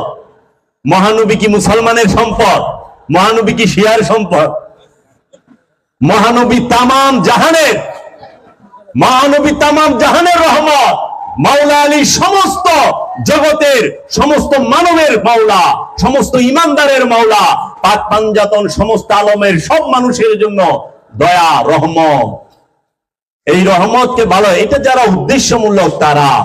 মাওলা আলীকে গাউসে পাক আব্দুল কাদের জিলানী আলাইহিস সালাতু ওয়াস সালামের বাবা, দাদা, আধ্যাত্ম রাজ্যের পিতা, আর দৈহিক সম্পর্কে দাদা, রক্তের সম্পর্কে। কারণ গাউসে পাক বড় পীর আব্দুল কাদের জিলানী আলাইহিস সালাতু ওয়াস সালাম, তার বাবা হাসানি এবং তাহার মাতা হুসাইনি। এজন্য উনি হাসানি এবং হুসাইনি। সুলতানুল হিন্দ খাজা গরিবে নওয়াজ, খাজা বাবা, সে হচ্ছেন হুসাইনি আর হাসানি। মাওলা আলী খাজা বাবারও বাবা এবং দাদা, নূরের দিকে পিতা আর রক্তের দিকে দাদা, কারণ এরা ডাইরেক্ট আওলাদের রাসূল গাউস পাক আব্দুল কাদের জিলানী আলাইহিস সালাতু ওয়াস সালাম এবং খাজা মাইনুদ্দিন চিশতি আজমেরি আলাইহিস সালাতু ওয়াস সালাম, মুজাদ্দিদ আল ফয়সানি, বাহাউদ্দিন নকশবন্দ, তারা সবাই আলে রাসূল, আওলাদে রাসূল, নবীর নূরের বংশ। পৃথিবীতে যত ওলি আল্লাহ এসেছেন, ইমাম গজ্জালি, মুহিদ্দিন ইবনুল আরাবি, হুজ্জাতুল ইসলাম ইমাম গজ্জালি, মুহিদ্দিন ইবনুল আরাবি, বাবা Shams Tabriz, Jalaluddin Rumi, Omar Khayyam, Allama Jami, এরা সবাই আলে রাসূল। বাবা বুল্লে শাহ, হাফেজ সিরাজি, জিগার মুরাদাবাদী, সবাই আলে রাসূল। নিজামুদ্দিন আউলিয়া, বাবা শেখ ফরিদ, বাবা কুতুবউদ্দিন বখতিয়ার কাকি, হাজী শরীফ জিন্দানা মওদুদ চিশতি, খাজা উসমান হারুনি বাক্কা, এরা সবাই আওলাদে রাসূল, আলে রাসূল, মাওলা আলীর বংশধর। বাবা হাসান বসরি, মা রাবেয়া বসরি, তারাও আওলাদে রাসূল। মাওলা আলীর অন্যতম প্রধান খলিফা হচ্ছেন বাবা হাসান বসরি, যিনি আধ্যাত্মবাদের এবং মাওলা আলীর অন্যতম একজন আশেক হচ্ছেন বাবা ওয়াইস করনি, আল্লাহর আব্দুহু বাবা ওয়াইস করনি, যাহাকে মহানবী তার জুব্বা মুবারক পুরস্কার দিয়েছেন। তার জুব্বা মুবারক পুরস্কার জগতে দ্বিতীয় কে পাইছে? একমাত্র ওয়াইস করনি, আল্লাহর আব্দুহু। তিনি মহানবীর প্রেমে 32টা দাঁত পাথর দিয়া ভাঙছে। এটা বড় খুব কিছু না, কোনো কিছু না, কারণ ওখানে তো দেখি প্রেমের লেগা জানি দিয়া দেয় না। একটা ছেলে একটা মেয়েরে ভালোবাসলে পেপারে দেখলাম, খবরে দেখলাম যে দুইজনে এক রশিতে ফাঁসি দিছে, এক ডাইলে। খবরও দেখছি, পেপারও দেখছি, আপনারা গুগলে সার্চ দিলে, ইউটিউবে সার্চ দিলেও পাইবেন। তাহলে ওর সামনে দাঁত ফালানি মামুলি বিষয় না, ও তো জানি দিয়া দিছে, আর এত দাঁত ফালাইছে, কাঁচা দাঁত। কিন্তু বড় বিষয় কি, ও যে ফাঁসি দিয়া জানটা দিছে, আত্মহত্যা করছে, এটার পিছনে উদ্দেশ্য ছিল যে তোরে পামু না, এর লেগে জীবনই রাখুন না, ল একসাথে জীবন দিয়া দেই, কেরে পাইব না দেখা। বিনিময়ে প্রেম টিকে না, প্রেমের মধ্যে বিনিময় নাই। আর বাবা ওয়াইস করনি, সে কিন্তু মহানবী দেখলো চাই দেখলো না, সেই দিকে তাকাইতে যায় নাই। ইয়া রাসূলুল্লাহ, তুমি দেখো, তোমার মহব্বতে আমি দাঁত ফালাই দিছি, তুমি দেখো। এই আবেদন, এই নিবেদন, এই আজিজি তার ছিল না। সে আল্লাহর হাবিবের মহব্বতে, যে আল্লাহর হাবিবের একটি দঙ্গান মুবারক শহীদ হয়েছে, কোন দাঁতটা আমি একটা একটা করে ভাঙ্গা ফালাই দিব, সবটি ফালাই দিছে। আল্লাহর হাবিবরে দেখাইবারও যায় নাই, জিগাইবারও যায় নাই, এই জন্য বিনিময় নাই। এর জন্য আল্লাহর হাবিব ওয়াইস করনি বাবার এই আশিকি গ্রহণ করে নিয়েছেন, মর্যাদা দিয়েছেন। যে ওই ইয়েমেনে প্রদেশে, ইয়েমেনের মধ্যে একজন আমার আশেক আছে, তার নাম ওয়াইস করনি। এ আলী এবং উমর, তোমরা দুইজনে যায় এই জুব্বাটা তাকে উপহার দিয়ে আসবা। মহানবীর জুব্বা মুবারক পেয়েছে, এবং এই ওয়াইস করনি বাবাকে সিফিনের যুদ্ধে এক কোপে দুই টুকরো করা হয়। সিফিনের যুদ্ধে, যে যুদ্ধটা হয় মাওলা আলী এবং আমিরে মুয়াবিয়া, এই দুইজনের মধ্যে, তখন অনেক সাহাবায়ে কেরাম শহীদ হন। হযরত ওয়াইস করনিও শাহাদাত বরণ করেন এই যুদ্ধে। তো কাজী মোহব্বত অন্য জিনিস। তাই তো শায়ের বলেছে, দিল কি বাজার মে দৌলত নেহি দেখি জাতি, माल अच्छा है तो कीमत नहीं देखी जाती। दिलेर बाजारे, दिल की बाजार में, हृदयेर बाजारे दौलत नहीं देखी जाती। সম্পদ দেখে না, মাল যদি আচ্ছা হয়, ভালো হয়, জিনিস যদি ভালো হয়, তাহলে কিমত মানে মূল্য দেখে না। এর জন্য প্রেম করতে হয় হৃদয় দিয়া, অনুভূতির সাথে অনুভূতির প্রেম। প্রেমের মধ্যে সেক্স নাই, প্রেমের মধ্যে আছে তৃপ্তি, পরম আনন্দ, অনুভূতির সাথে অনুভূতির প্রেম হয়। তোমার হৃদয় যা চায় আমার হৃদয়ও তা চায়। কারণ আশিক রাসূল হযরত বেলাল, মহাপ্রেমিক হযরত বেলাল রাদিয়াল্লাহু তাআলা আনহু, সে কি ছেলে না? তার মাসুককে আল্লাহর হাবিব হযরত মুহাম্মদ সাল্লাল্লাহু আলাইহি ওয়াসাল্লাম দুইজনেরই তো মেল, তাই না? পুরুষ দুইজনই। তাহলে পুরুষের সাথে পুরুষের প্রেম কেমন হয়? অহারানা প্রেম করতে পুরুষের মেয়ে লাগে, নারী লাগে, নর আর নারী প্রেম হয়। আর প্রেম করতে পুরুষ আর নারী নয়, প্রেম করতে দুইটা হৃদয় লাগে, দুইটা পবিত্র মন লাগে। আর মিলন করতে, সেক্স করতে দুইটা নেগেটিভ পজিটিভ লাগবো, নর আর নারী লাগবো। এর জন্য খায়েশকে প্রেম বললেন না। প্রেম হচ্ছে পবিত্র, খায়েশ অপবিত্র। এর জন্য প্রেম করেন। এর জন্য বাবা জাহাঙ্গীর বলেছে, কাম যখন বৃত্ত হয় প্রেম হয়ে যায় বিন্দু, আর প্রেম যখন বৃত্ত হয়া কাম হয়ে যায় বিন্দু। কাম ছাড়া প্রেম নাই। কাম মানে কি? আকাঙ্ক্ষা। যে কোনো জিনিসের আকাঙ্ক্ষাকে বলা হয় কাম। আপনি যদি চান আপনি ডক্টর হবেন, এটাও আকাঙ্ক্ষা। আপনি যদি চান আপনি একজন জ্ঞানী মানুষ হবেন, এটা আকাঙ্ক্ষা। ব্যবসায়ী হবেন, আকাঙ্ক্ষা। আপনি যদি মনে করেন আপনি অনেক সম্পদশালী হবেন, এটাও আকাঙ্ক্ষা। আপনি যদি মনে করেন যে আমি একজন নেতা হব, এটা আকাঙ্ক্ষা।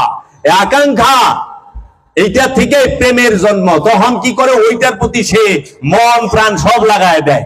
নেতা অনেলে যা খুশি হ্যাঁ তাই করে, ব্যবসায়ী অনেক লেগে যা খুশি তাই করে, যা দরকার পড়ে। কারণ ওই ব্যবসার প্রেমে পড়ে গেছে, ওই কামের থেকে প্রেমের জন্ম।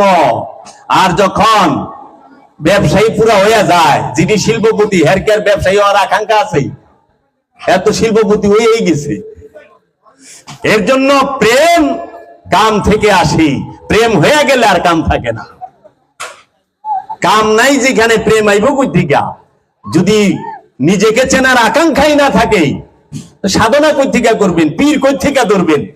মুর্শিদ কই থেকে ধরবেন? এই মাওলায়াত কেন দেওয়া হইল?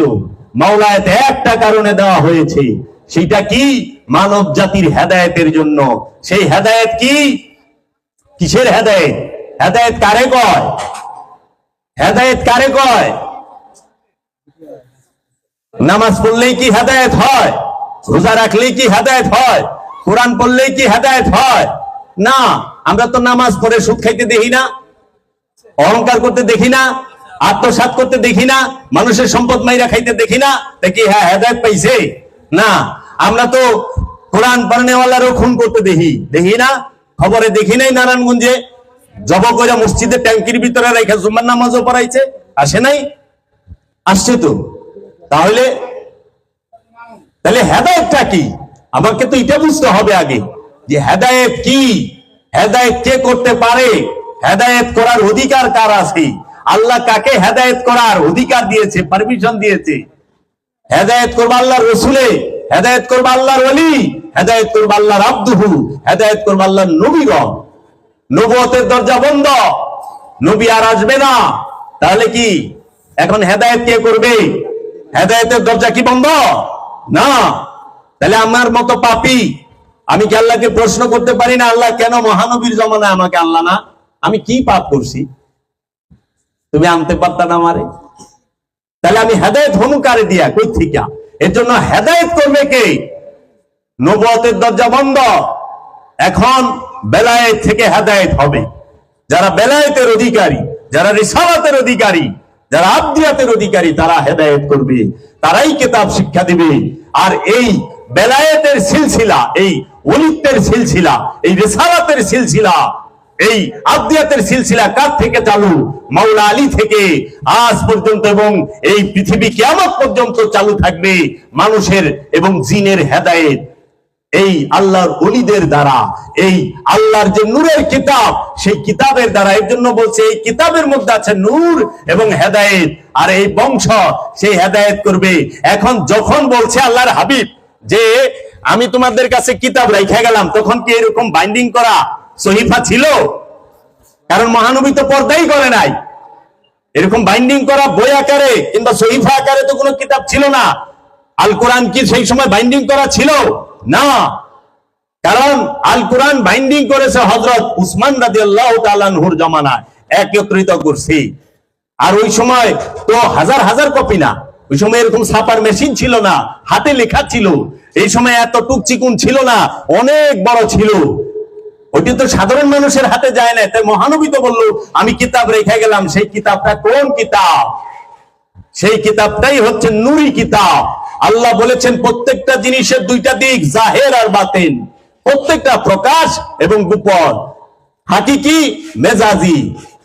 এই মূল এবং অনুষ্ঠান, মূলকে চেনার জন্য অনুষ্ঠান লাগে। এই জন্য হাকিকি কিতাব হচ্ছে আল্লাহর নবী নিজেই, হাকিকি কিতাব হচ্ছে আল্লাহর রসুল নিজে, হাকিকি কিতাব হচ্ছে মাওলা আলী, নূরের কিতাব মাওলা আলী নিজে। নূরের কিতাব পাক পাঞ্জাতনেরাই নূরের কিতাব। এই কিতাবকে অনুসরণ করতে হয়। এই কিতাবের মধ্যে নূর আছে এবং এই কিতাবের মধ্যে হেদায়েত আছে। মাওলা আলীর কাছে যায় সবাই হেদায়েত পায়, মাওলা হুসাইনের কাছে, হাসানের কাছে সবাই হেদায়েত পায়। হেদায়েত কে না পায়? এখন তাদেরকে ছাইরা দিয়া উমাইয়া আব্বাসিয়া রাজবংশের চক্রান্তে তারাও একটা হাদিস তৈরি করলো। আল্লাহর হাবিব বললো যে আমি দুইটা জিনিস রাখলাম, কিতাব আর ইতরা। এখন আমরা আরেক হাদিসে পাইতেছি যে আল্লাহ, ওনারা বলতেছে আল্লাহ রাখছে, আল্লাহর হাবিব আমাদের কাছে রেখে গেছে কিতাব আল্লাহি ওয়া সুন্নাতিহি, কিতাব আর সুন্নাত, কোরআন আর সুন্নাহ। তাহলে কোরআন আর সুন্নাহ যদি হয় তাহলে ওইখানে পাইতেছি কিতাব আর ইতরা, আর এখানে পাইতেছি কোরআন, কিতাব আর সুন্নাহ। তাহলে তিনটা হয়ে গেল না? কিতাব, সুন্নাহ, ইতরা। আল্লাহর হাবিব তো কইছে দুইটার কথা, তিনটার কথা তো কয় নাই। এখন সুন্নাত দিয়া ইতরাত মানলাম, ইতরাত হইল না। সুন্নাত দিয়া আপনি কি হেদায়েত হচ্ছেন? নফসকে চিনতে পারতেছেন? আল্লাহর রসুলকে নিজের আত্মপরিচয় পাইছেন? জান্নাত পাইছেন? রূহ জাগ্রত হইছে? যদি দাড়ি সুন্নত হয়, জুব্বা সুন্নত হয়, পাগড়ি সুন্নত হয়, টুপি সুন্নত হয়, তাহলে আমরা কি দেখি না দাড়ি রাইখা পাগড়ি পইরা জুব্বা পইরা ভেজাল মাল বিক্রি করতেছে নাই? মানুষকে ঠকাইতেছে নাই? ওজনে কম দিতেছে নাই? সুদ খাইতেছে নাই? ঘুষ খাইতেছে নাই? গীবত করতেছে নাই? অহংকার করতেছে নাই? তাইলে তারে কেমনে শুধরাইল? হেদায়েত হইল কেমনে? আল্লাহ তো যদি শব্দ কয় না। এটা হলো লেবাস। আমি যেটা রাখছি দাড়ি, এটা হলো লেবাস।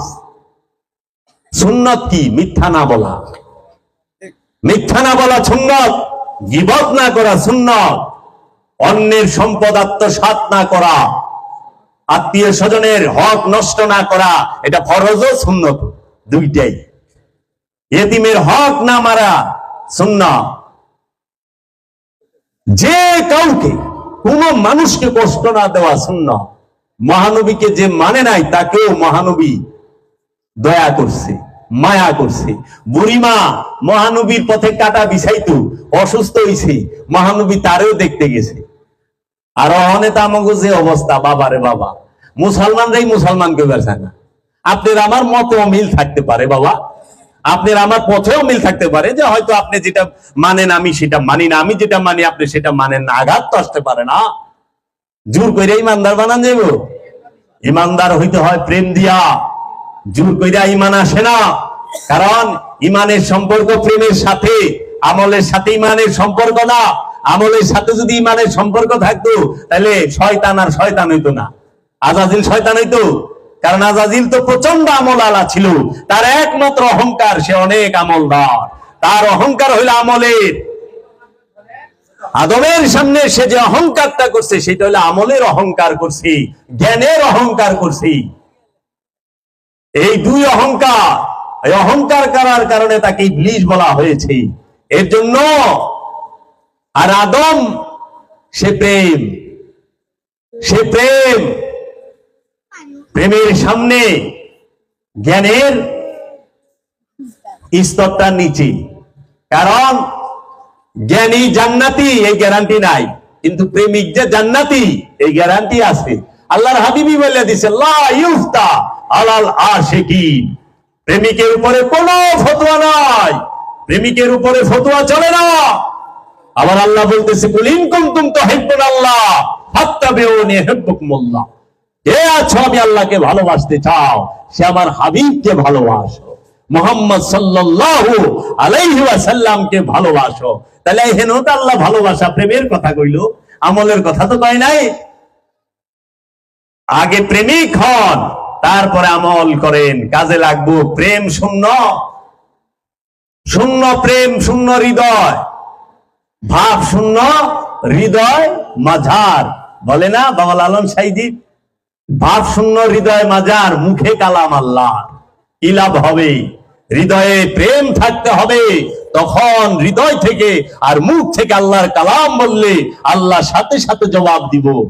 প্রেমিকের ডাক আল্লাহ কখনোই দেরি করে না জবাব দিতে, তার ভুরি ভুরি প্রমাণ আছে। এর জন্য আলে রাসূলকে ভালোবাসতে হবে। এই বেলায়েতের সিলসিলা, এই হেদায়েতের সিলসিলা, এই রিসালাতের সিলসিলা সমস্ত কিছু আলে রাসূল থেকে। এখন আমি আত্মপরিচয় চাই, আত্মপরিচয় কি দিয়ে হবে? মানুষের মূল বিষয় কোনটা? মানুষের মূল বিষয় একটাই। সমস্ত কোরআনে যত আদেশ, যত উপদেশ, যত নির্দেশ আছে, সেটা হলো একটা জিনিসের জন্য, একটা বিষয়ের জন্য। সেইটা কি? আপন নফস থেকে, নিজের এই প্রাণ থেকে, নফস থেকে, আমার নিজের নফস থেকে খান্নাস রূপী শয়তানকে মুসলমান করা অথবা তাড়িয়ে দেওয়া। একমাত্র উপদেশ, কুরআনুল মাজিদের সকল হুকুম আহকামের একমাত্র মূল দর্শনই হচ্ছে এই নফস থেকে খান্নাস রূপী শয়তানকে তাড়িয়ে দেওয়া অথবা মুসলমান করে নেওয়া। সালাত কেন পড়েন জিগাইলে কয় বাবা জান্নাতের লেগা। আচ্ছা, আরেকজনে আবার জিগাইছি আপনি ঠিক বুঝা কইছেন তো? কয় হ্যাঁ। আমি সালাত কি এর পড়েন? অনেক এর ভিতরে কনফিউজ, কয় না আমি আল্লাহকে রাজি খুশি করার জন্য। আপনি আল্লাহরে রাজি খুশি করবেন, আল্লাহরে খুশি আপনি করবেন, কয় না আমি আল্লাহকে পাবার জন্য। মানে নিজেই একটা সন্দেহের ভিতরে। সালাত জান্নাতের জন্য না, সালাত পড়লে আল্লাহ পাওয়া যাবে এইটাও না, সালাত পড়লে কি যে আল্লাহ রাজি খুশি হইব এইটাও না। সালাত পড়ি এক কারণে, সেটা কি? আপন নফসকে পবিত্র করার জন্য, আপন নফসকে মুতমাইন করার জন্য সালাত। নিজের নফসের সাথে যে খান্নাস মানে কামনা মিশা রয়েছে, এই কামনাকে তাড়িয়ে দেবার জন্য হচ্ছে সালাত। আপন নফস থেকে, আপন নফসকে তাজাক্কা করার জন্য সালাত, পবিত্র করার জন্য সালাত। নামাজ পড়া নিজের নফসকে পবিত্র করতে হয়, আর নফস যখন পবিত্র হয় তখন আল্লাহ ডাক দেয় ইয়া আইয়াতুহান নাফসে মুতমাইন্না, হে পরিতৃপ্ত নফস, শান্ত নফস, তুমি জান্নাতে প্রবেশ করো, আমার বান্দার মধ্যে প্রবেশ করো। বলে না ইয়া আইয়াতুহান নাফসে মুতমাইন্না ইরজিই ইলা রাব্বিকা রাদিয়াতাম মারদিয়া ফাদখুলি ইবাদি ওয়াদখুলি জান্নাতি। এইটা প্রেজেন্ট। কেন? তুমি সালাত কইরা, তুমি সিয়াম কইরা, হজ কইরা, কুরবানি কইরা, যাকাত দিয়া, আমলে সালেহা কইরা তুমি তোমার নফসকে পবিত্র করেছো। এর জন্য সকল ইবাদতের একমাত্র উদ্দেশ্যই হচ্ছে আপন নফসকে পবিত্র করা, নিজেকে পবিত্র করা। নিজেকে পবিত্র করতে পারলেই, নিজের নফস থেকে খান্নাসকে তাড়াই দিতে পারলেই সে হয় মুমিন। তাকেই কোরআন বলেছে কাদ আফলাহাল মুমিনুন, একমাত্র সফল ব্যক্তি হচ্ছে মুমিন। মুমিনরাই সফল, মুমিন ছাড়া আর কেউ সফল নয়। অনেক তো আমাগো সফলতা কি 1000 কোটি টাকার মালিকও সফল ব্যক্তি, প্রতি মাসে ইউরোপ আমেরিকা যাবে, যে একটা সফল মানুষ। এটা হলো মানুষের নজরে, দুনিয়ার নজরে সফল, আল্লাহর নজরে সে সফল না। আল্লাহর নজরে সফল হইল যে নিজের নফসকে খান্নাস মুক্ত করতে পেরেছে, নিজেকে পবিত্র করতে পেরেছে, সে হইল সফল। তার গায়ে পোশাক থাক চাই না থাক কিচ্ছু যায় আসে না, তার বাড়ি থাক চাই না থাক কিচ্ছু যায় আসে না, তার সম্পদ থাক চাই না থাক কিছুই যায় আসে না, তার রূপ স্বাস্থ্য থাক চাই না থাক কিচ্ছু যায় আসে না, কারণ তার নফস পবিত্র। দেহ কোনদিন আল্লাহর সামনে খাড়ায় না, জান্নাতে দেহ খাড়াইব না। জান্নাতে নফস যায় না, দেহ যায় না, জান্নাতে যায় নফস। প্রাণ নফস জান্নাতে যাবে, নফস যাবে জান্নাতে, দেহ জান্নাতে যায় কে বলল আপনারে? কারণ দেহ তো পচনশীল, মরার সাথে সাথে কয়দিনে পচে? 10 দিন, 15 দিন, 20 দিন, 40 দিনে তো একবারে। হাওয়ারটা হাওয়ার সাথে, পানিরটা পানির সাথে, মাটিরটা মাটির সাথে, আগুনেরটা আগুনের সাথে, 4 বস্তু দিয়ে দেহ তৈরি, গইলা পয়সা শেষ। নফস কি পচে? নফস পচে? দেহ পচে, নফস পচে না। এর জন্য জাহান্নামে কে যায়? নফসে যায়। জান্নাতে কে যায়? নফসে যায়।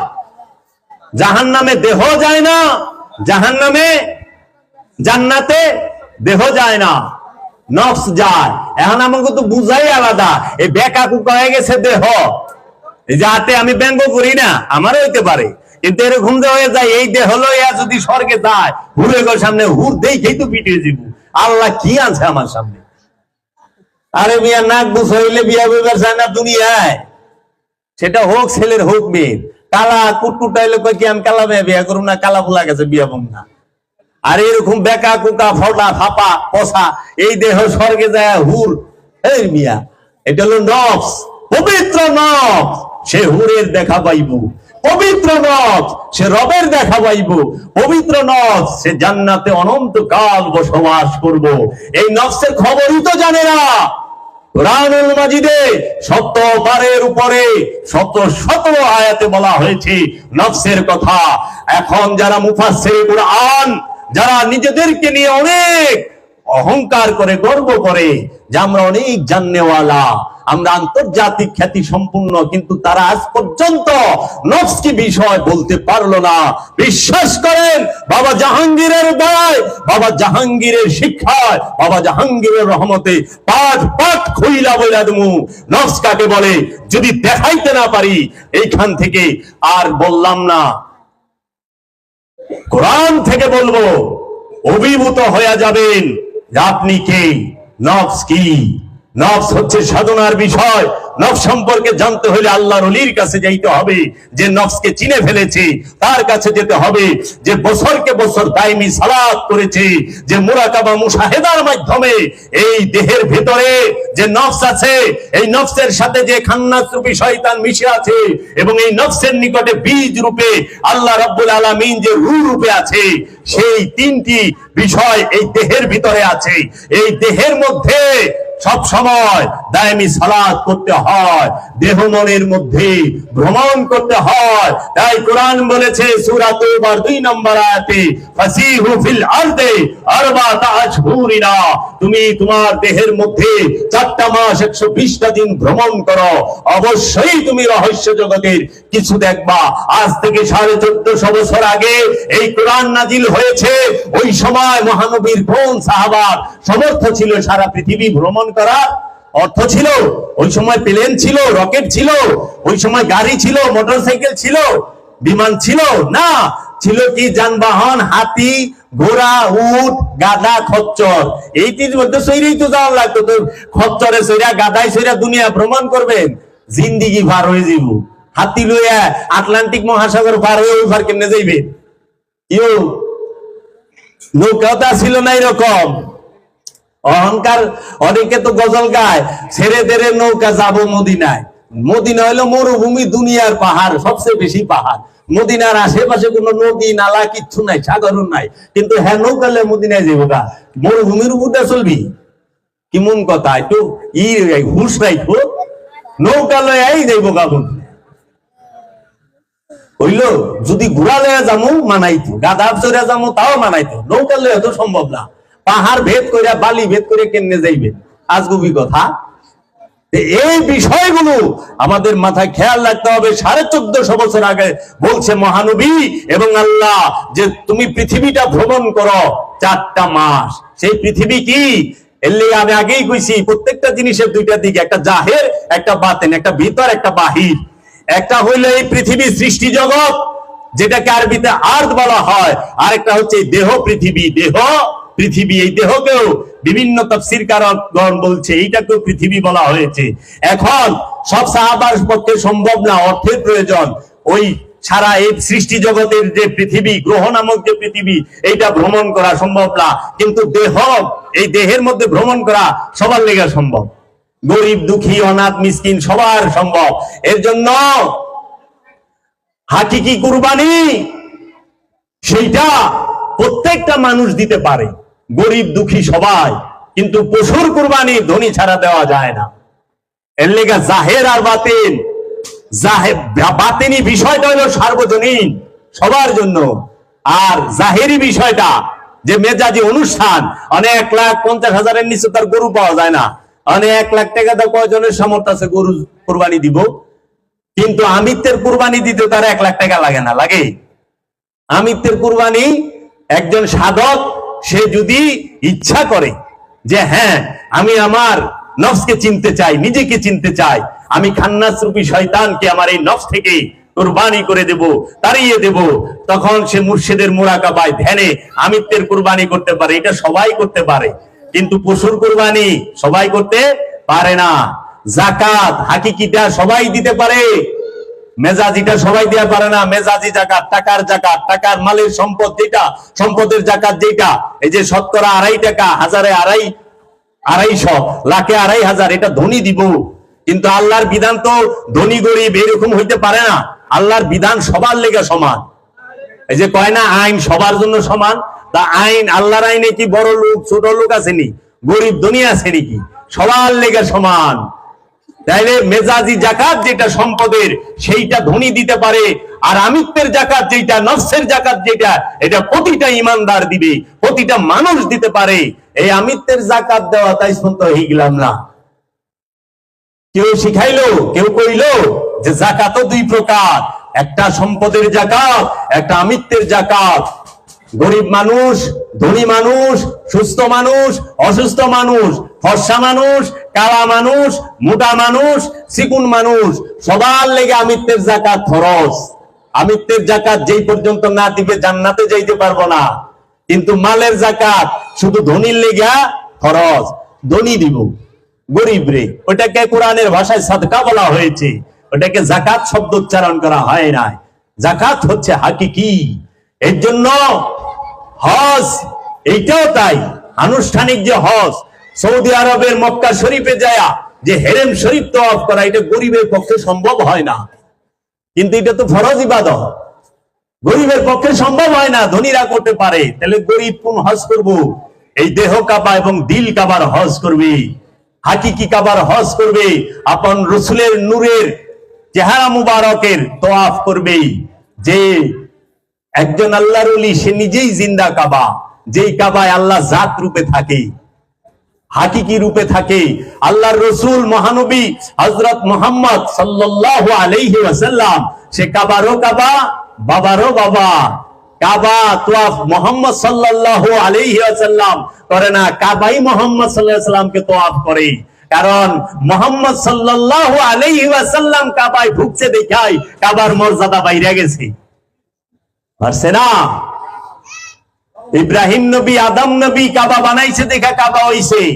আল্লাহর নবীরা যাহা তৈরি করে, আল্লাহর নবীরা যাহা স্পর্শ করে, আল্লাহর নবীরা যাহা নিয়ে চলাফেরা করে, সেইটাই তার উম্মতের জন্য, বান্দাদের জন্য অবশ্যই পালনীয় হয়ে যায়। দেখেন আবে জমজমের পানি দাঁড়ায়া পান করেন, পান করেন না? আবে জমজমের পানি, এই জমজম শব্দের অর্থ কি জানেন? ঝমঝম, এটা হইল হিব্রু ভাষা।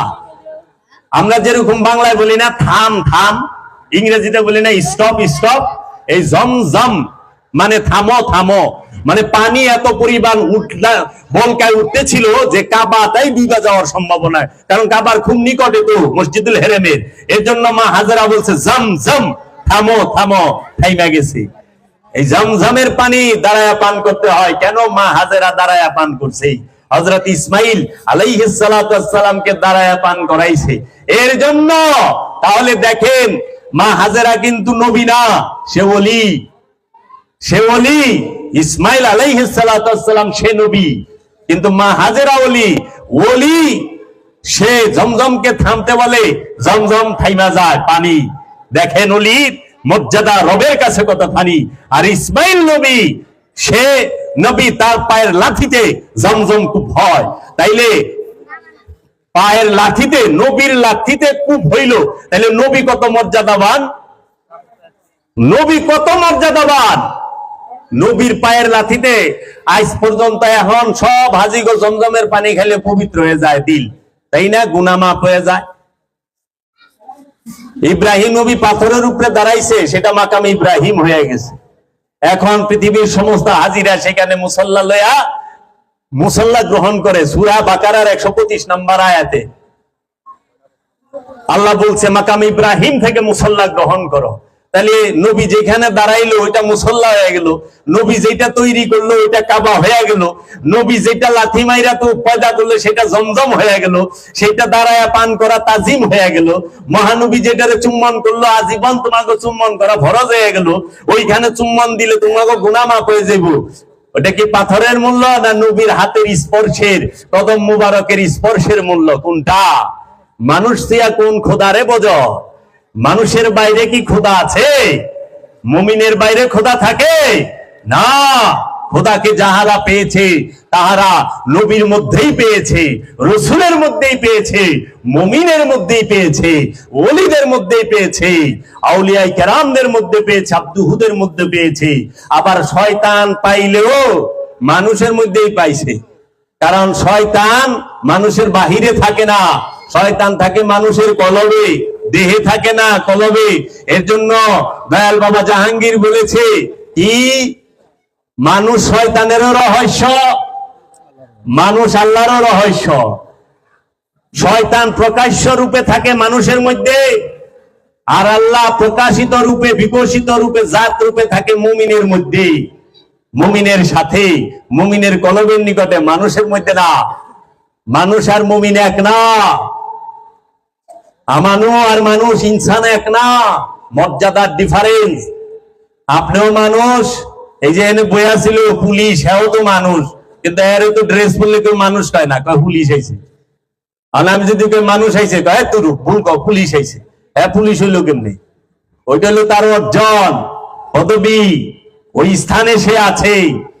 মানুষ হইলেই যে সে সাধারণ হবে তাও না, আবার মানুষ হইলেই যে সে মুমিন হবে তাও না। যে খান্নাস মুক্ত হইতে পেরেছে সে মুমিন হয়, যে মায়া মুক্ত হইতে পেরেছে সেই দেবতা হয়, যে মায়া মুক্ত হয়েছে সেই অবতার হয়।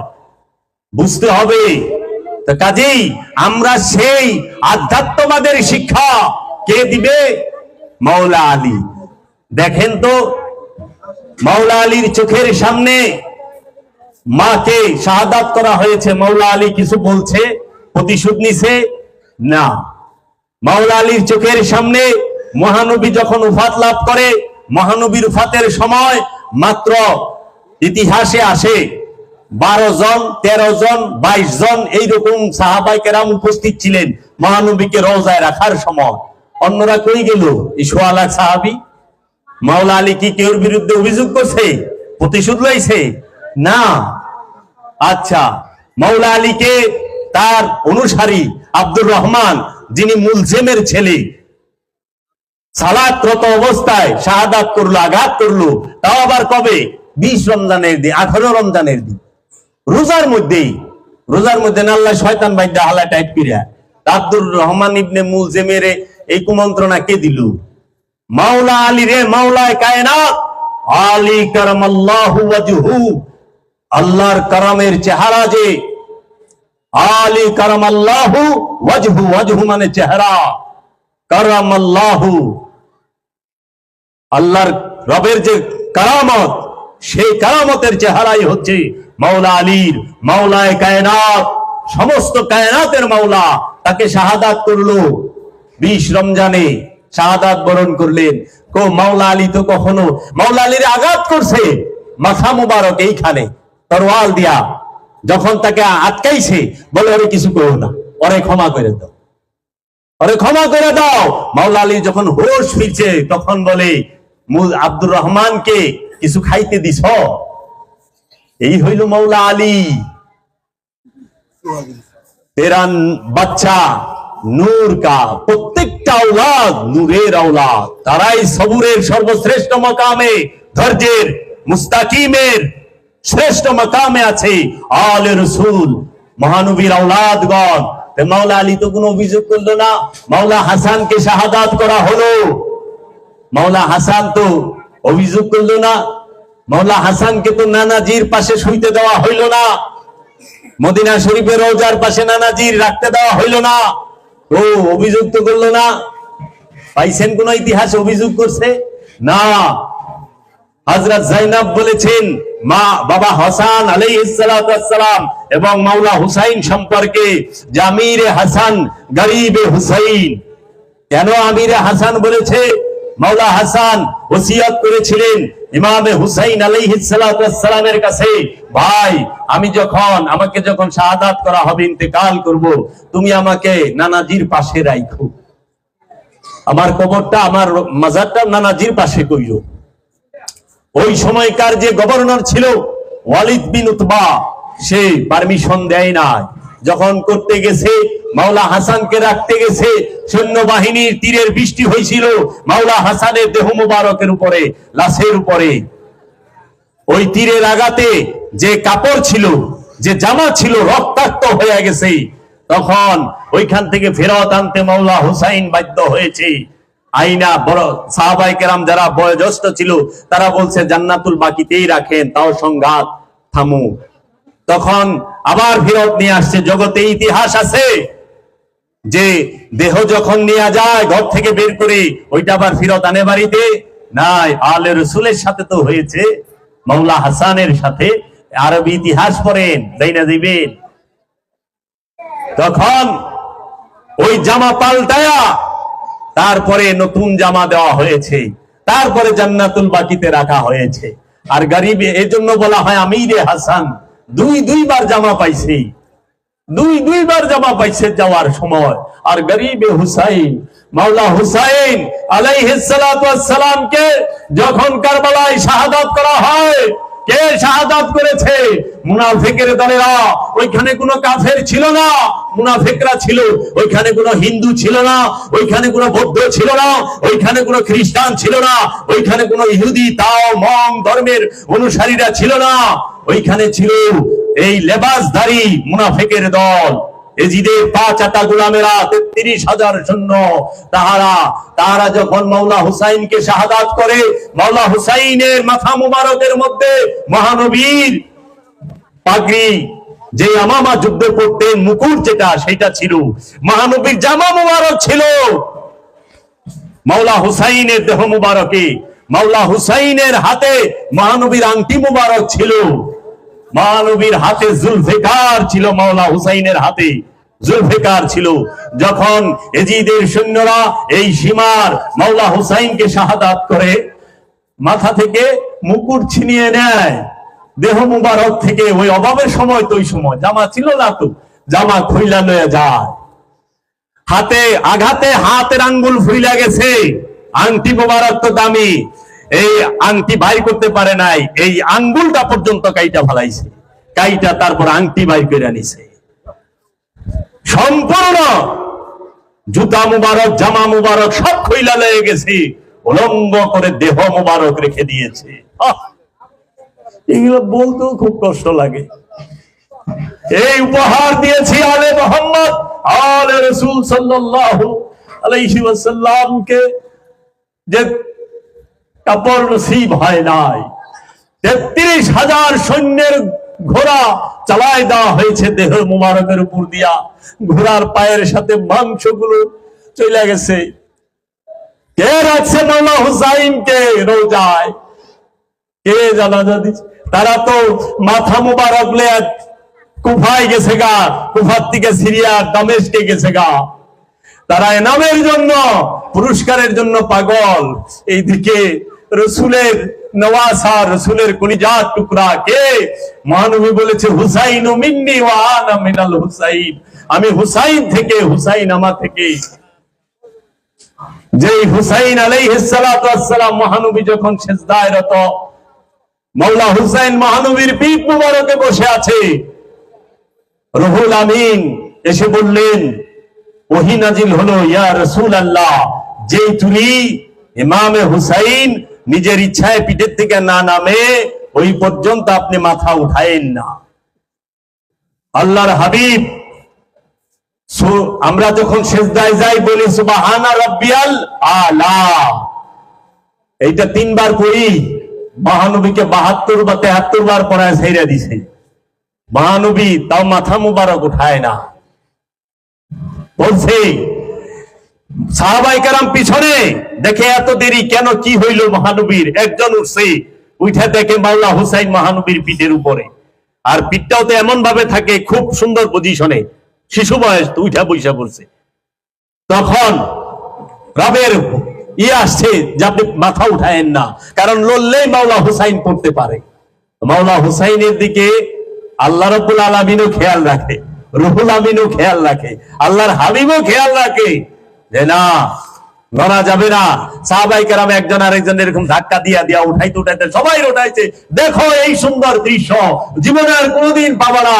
মাওলা হুসাইন মহানবীর পিঠ মুবারকে বৈশা রইছে।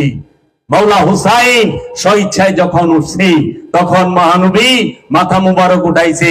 নামাজ ভঙ্গ হইছে, নামাজ নষ্ট হইছে, সুসেজদা করলে দেয় নাই, ফিরাও করে নাই। তাহলে খাজা বাবা বলেছেন, আমি গাজ্জে মাগফির খুশিদার পর্দা উঠাইয়া দেখি, হে নবীর নন্দদুলাল ইমামে হুসাইন আলাইহিস সালাতু ওয়াস সালাম, তোমার মেরাজ তো মুহাম্মদ সাল্লাল্লাহু আলাইহি ওয়াসাল্লামের এক ধাপ উপরে। খাজা গরিবে নওয়াজ সুলতানুল হিন্দ বলেছে যে মুহাম্মদ সাল্লাল্লাহু আলাইহি ওয়াসাল্লামের সিজদার নিরিখে ইমাম হুসাইন, বারজাকে ইমাম হুসাইন, খেলে ইমাম হুসাইন, হুসে ইমাম হুসাইন, কারণ সিজদার তো খেয়াল তো পিঠের দিকে, ইমাম হুসাইনের দিকে পড়বো কিনা, ব্যথা পাইবো। তাহলে মহানবীর খেলের মধ্যে মাওলা হুসাইন। জুমার দিন খুতবা দিতেছিলেন মিম্বরে দাঁড়িয়ে মাওলা হুসাইন, ছোট ছোট পায়ে হাইটা গেছে, পাজামাটা একটু লম্বা। মহানবী দেখলেন যে বাইজা পইরে যাইতে পারে, খুতবা বন্ধ কইরা মিম্বর থেকে নাইমা মাওলা হুসাইনকে তুলে নিয়েছেন। কত কিমতি হুসাইন, সেই ইমামে হুসাইন আলাইহিস সালাতু ওয়াস সালামকে আমরা কি পুরস্কার দিয়েছি? এই মুনাফিকের দলে কি পুরস্কার দিয়েছে? এর জন্য কোরআনে সূরা মুনাফিকুন নাজিল হইছে, কাফেরুনও নাজিল হইছে, মুনাফিকুনও নাজিল হইছে। কাফের নয় অন্য যারা রাসূলকে মানে না, আল্লাহকে মানে না, তাগুলি গা। সূরা মুনাফিকুন তার কাফেরের লেগা না। তাহলে মুনাফিকটা কারা? ওখানে সবাই যদি মুসলমান আর মুমিন হয়, তো মুনাফিক কে? আল্লাহ যে কইছে কাফের থেকে মুনাফিক ডেঞ্জারাস, হত্যা হইতে ফেসাদ ভয়ানক। কারণ হত্যা তো করবেন একজন রে, আর ফেসাদ লাগাই দিলেন, ঝগড়া লাগাই দিলেন, 10 জনও মরা পারে, গ্যারান্টি নাই। এর জন্য বলছে হত্যার থেকে জঘন্য হইল ফেসাদ সৃষ্টিকারী। আর এইখানে কাফের থেকে ডেঞ্জারাস হইল মুনাফিক। এর লেগে সবচেয়ে বড় আযাব কোরআনে যে বলেছেন সেইটা মুনাফিকের জন্য। কারণ কাফের ঈমান আনতে পারে, মুনাফিক আর ঈমান আনা পারে না। কাফেরের চান্স আছে ঈমান আনার, কিন্তু মুনাফিক তো ঈমান আইনাও গাদ্দারি করে, মুখে কলমা পড়ে, ভিতরে গাদ্দারি করে। মহানবীকে হত্যা করতে গেছে একদিন এই মুনাফিকেরা, এরা এবার মহানবীর পিছে সালাত করে। তখন সাহাবায়ে কেরাম বলল, ইয়া রাসূলুল্লাহ, এরা বলল, বইল না, খবরদার বইল না, এরাই মুনাফিক, এরাই মুনাফিক। তাহলে আমরা কি পুরস্কার দিয়েছি দয়াল রাসূলের বংশকে? মাওলা হুসাইনের স্ত্রী এবং মেয়েদের নেকাব ছিনিয়ে নেওয়া হয়েছে, তাদেরকে এক দড়িতে বাইন্দা কুফা থেকে আনছে, কারবালা থেকে আনছে কুফায়, কুফার থেকে আনছে দামেস্কে, প্রায় 1200-1300 মাইলের দূরত্ব হাঁটাইছে। তাও আবার উটের পিঠে চড়ায়া, গদি ছাড়া। গদিটা বইলে আরাম লাগে, গদি ছাড়া বইলে হাড্ডিটা বিন্ধি। মাওলা হুসাইনের মাথা মুবারক বল্লমের মধ্যে বাজাইছে, বাজায় নাই?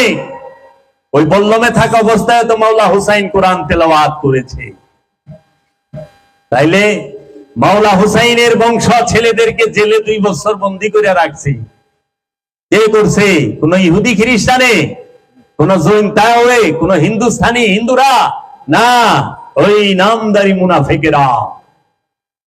এর জন্য আল্লাহ বুঝাই দিছে যে না, মুনাফিক সে মুমিন না, কখনোই না। সূরা বাকারা পড়েন, বইলা দিছে যারা আমাদের হেদায়েত করবে, যেই বংশ, যেই কিতাব সেই কিতাবের উপরে অত্যাচার বারবার হয়েছে। মহানবী তার আওলাদদেরকে কাঁধে চড়িয়েছেন ঈদগাহে, মাওলা হুসাইনকে ডাইন পাশে, মাওলা হাসানকে বাম পাশে কাঁধে কইরা নিয়ে গেছে। কি মোহরে নবুয়তের মধ্যে পা লাগতেছে। হযরত উমর বলছে, ইয়া রাসূলুল্লাহ, আপনার মোহরে নবুয়তের মধ্যে মাওলা হুসাইনের কদম লাগতেছে। হযরত উমর বলতেছে যে তোমরা কত সুন্দর সওয়ারি পাইছ। তখন মহানবী বলল, তুমি কেন এটা বলো না যে সাওয়ার দুইটা কত সুন্দর? সেই আওলাদে রাসূল, তাদেরকে শাহাদাত করছে কে? এই নামদারি মুসলমানে, নামদারি মুসলমানে। তাদের থেকেই তো আল্লাহর ওলিরা।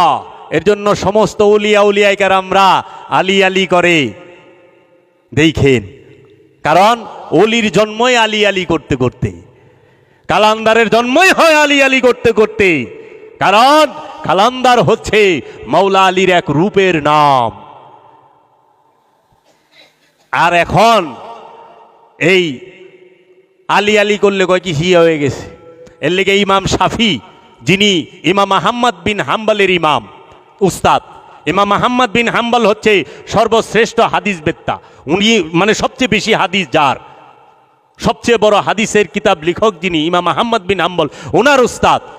ইমাম আহমদ বিন হাম্বলের শাগরিদ হলো ইমাম বুখারী, ইমাম বুখারীর শাগরিদ হলো ইমাম মুসলিম।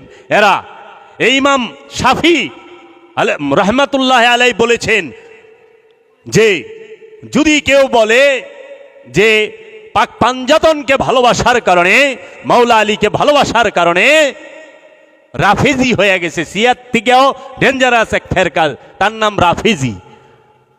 তো ইমাম শাফি সে বলেছেন, খোদার কসম, জগতে আমার থেকে বড় রাফিজি নাই, কারণ আমি মাওলা আলীর দেওয়ানা, আমি পাক পাঞ্জাতনের দেওয়ানা, আমি ইমাম শাফি আহলে বাইতের দেওয়ানা প্রেমিক। ইমাম শাফি রহমতুল্লাহ আলাইহি, যিনি সর্বশ্রেষ্ঠ আলেম, ওনার মতো এত বড় আলেমই নাই, ইমাম শাফি বলেছেন।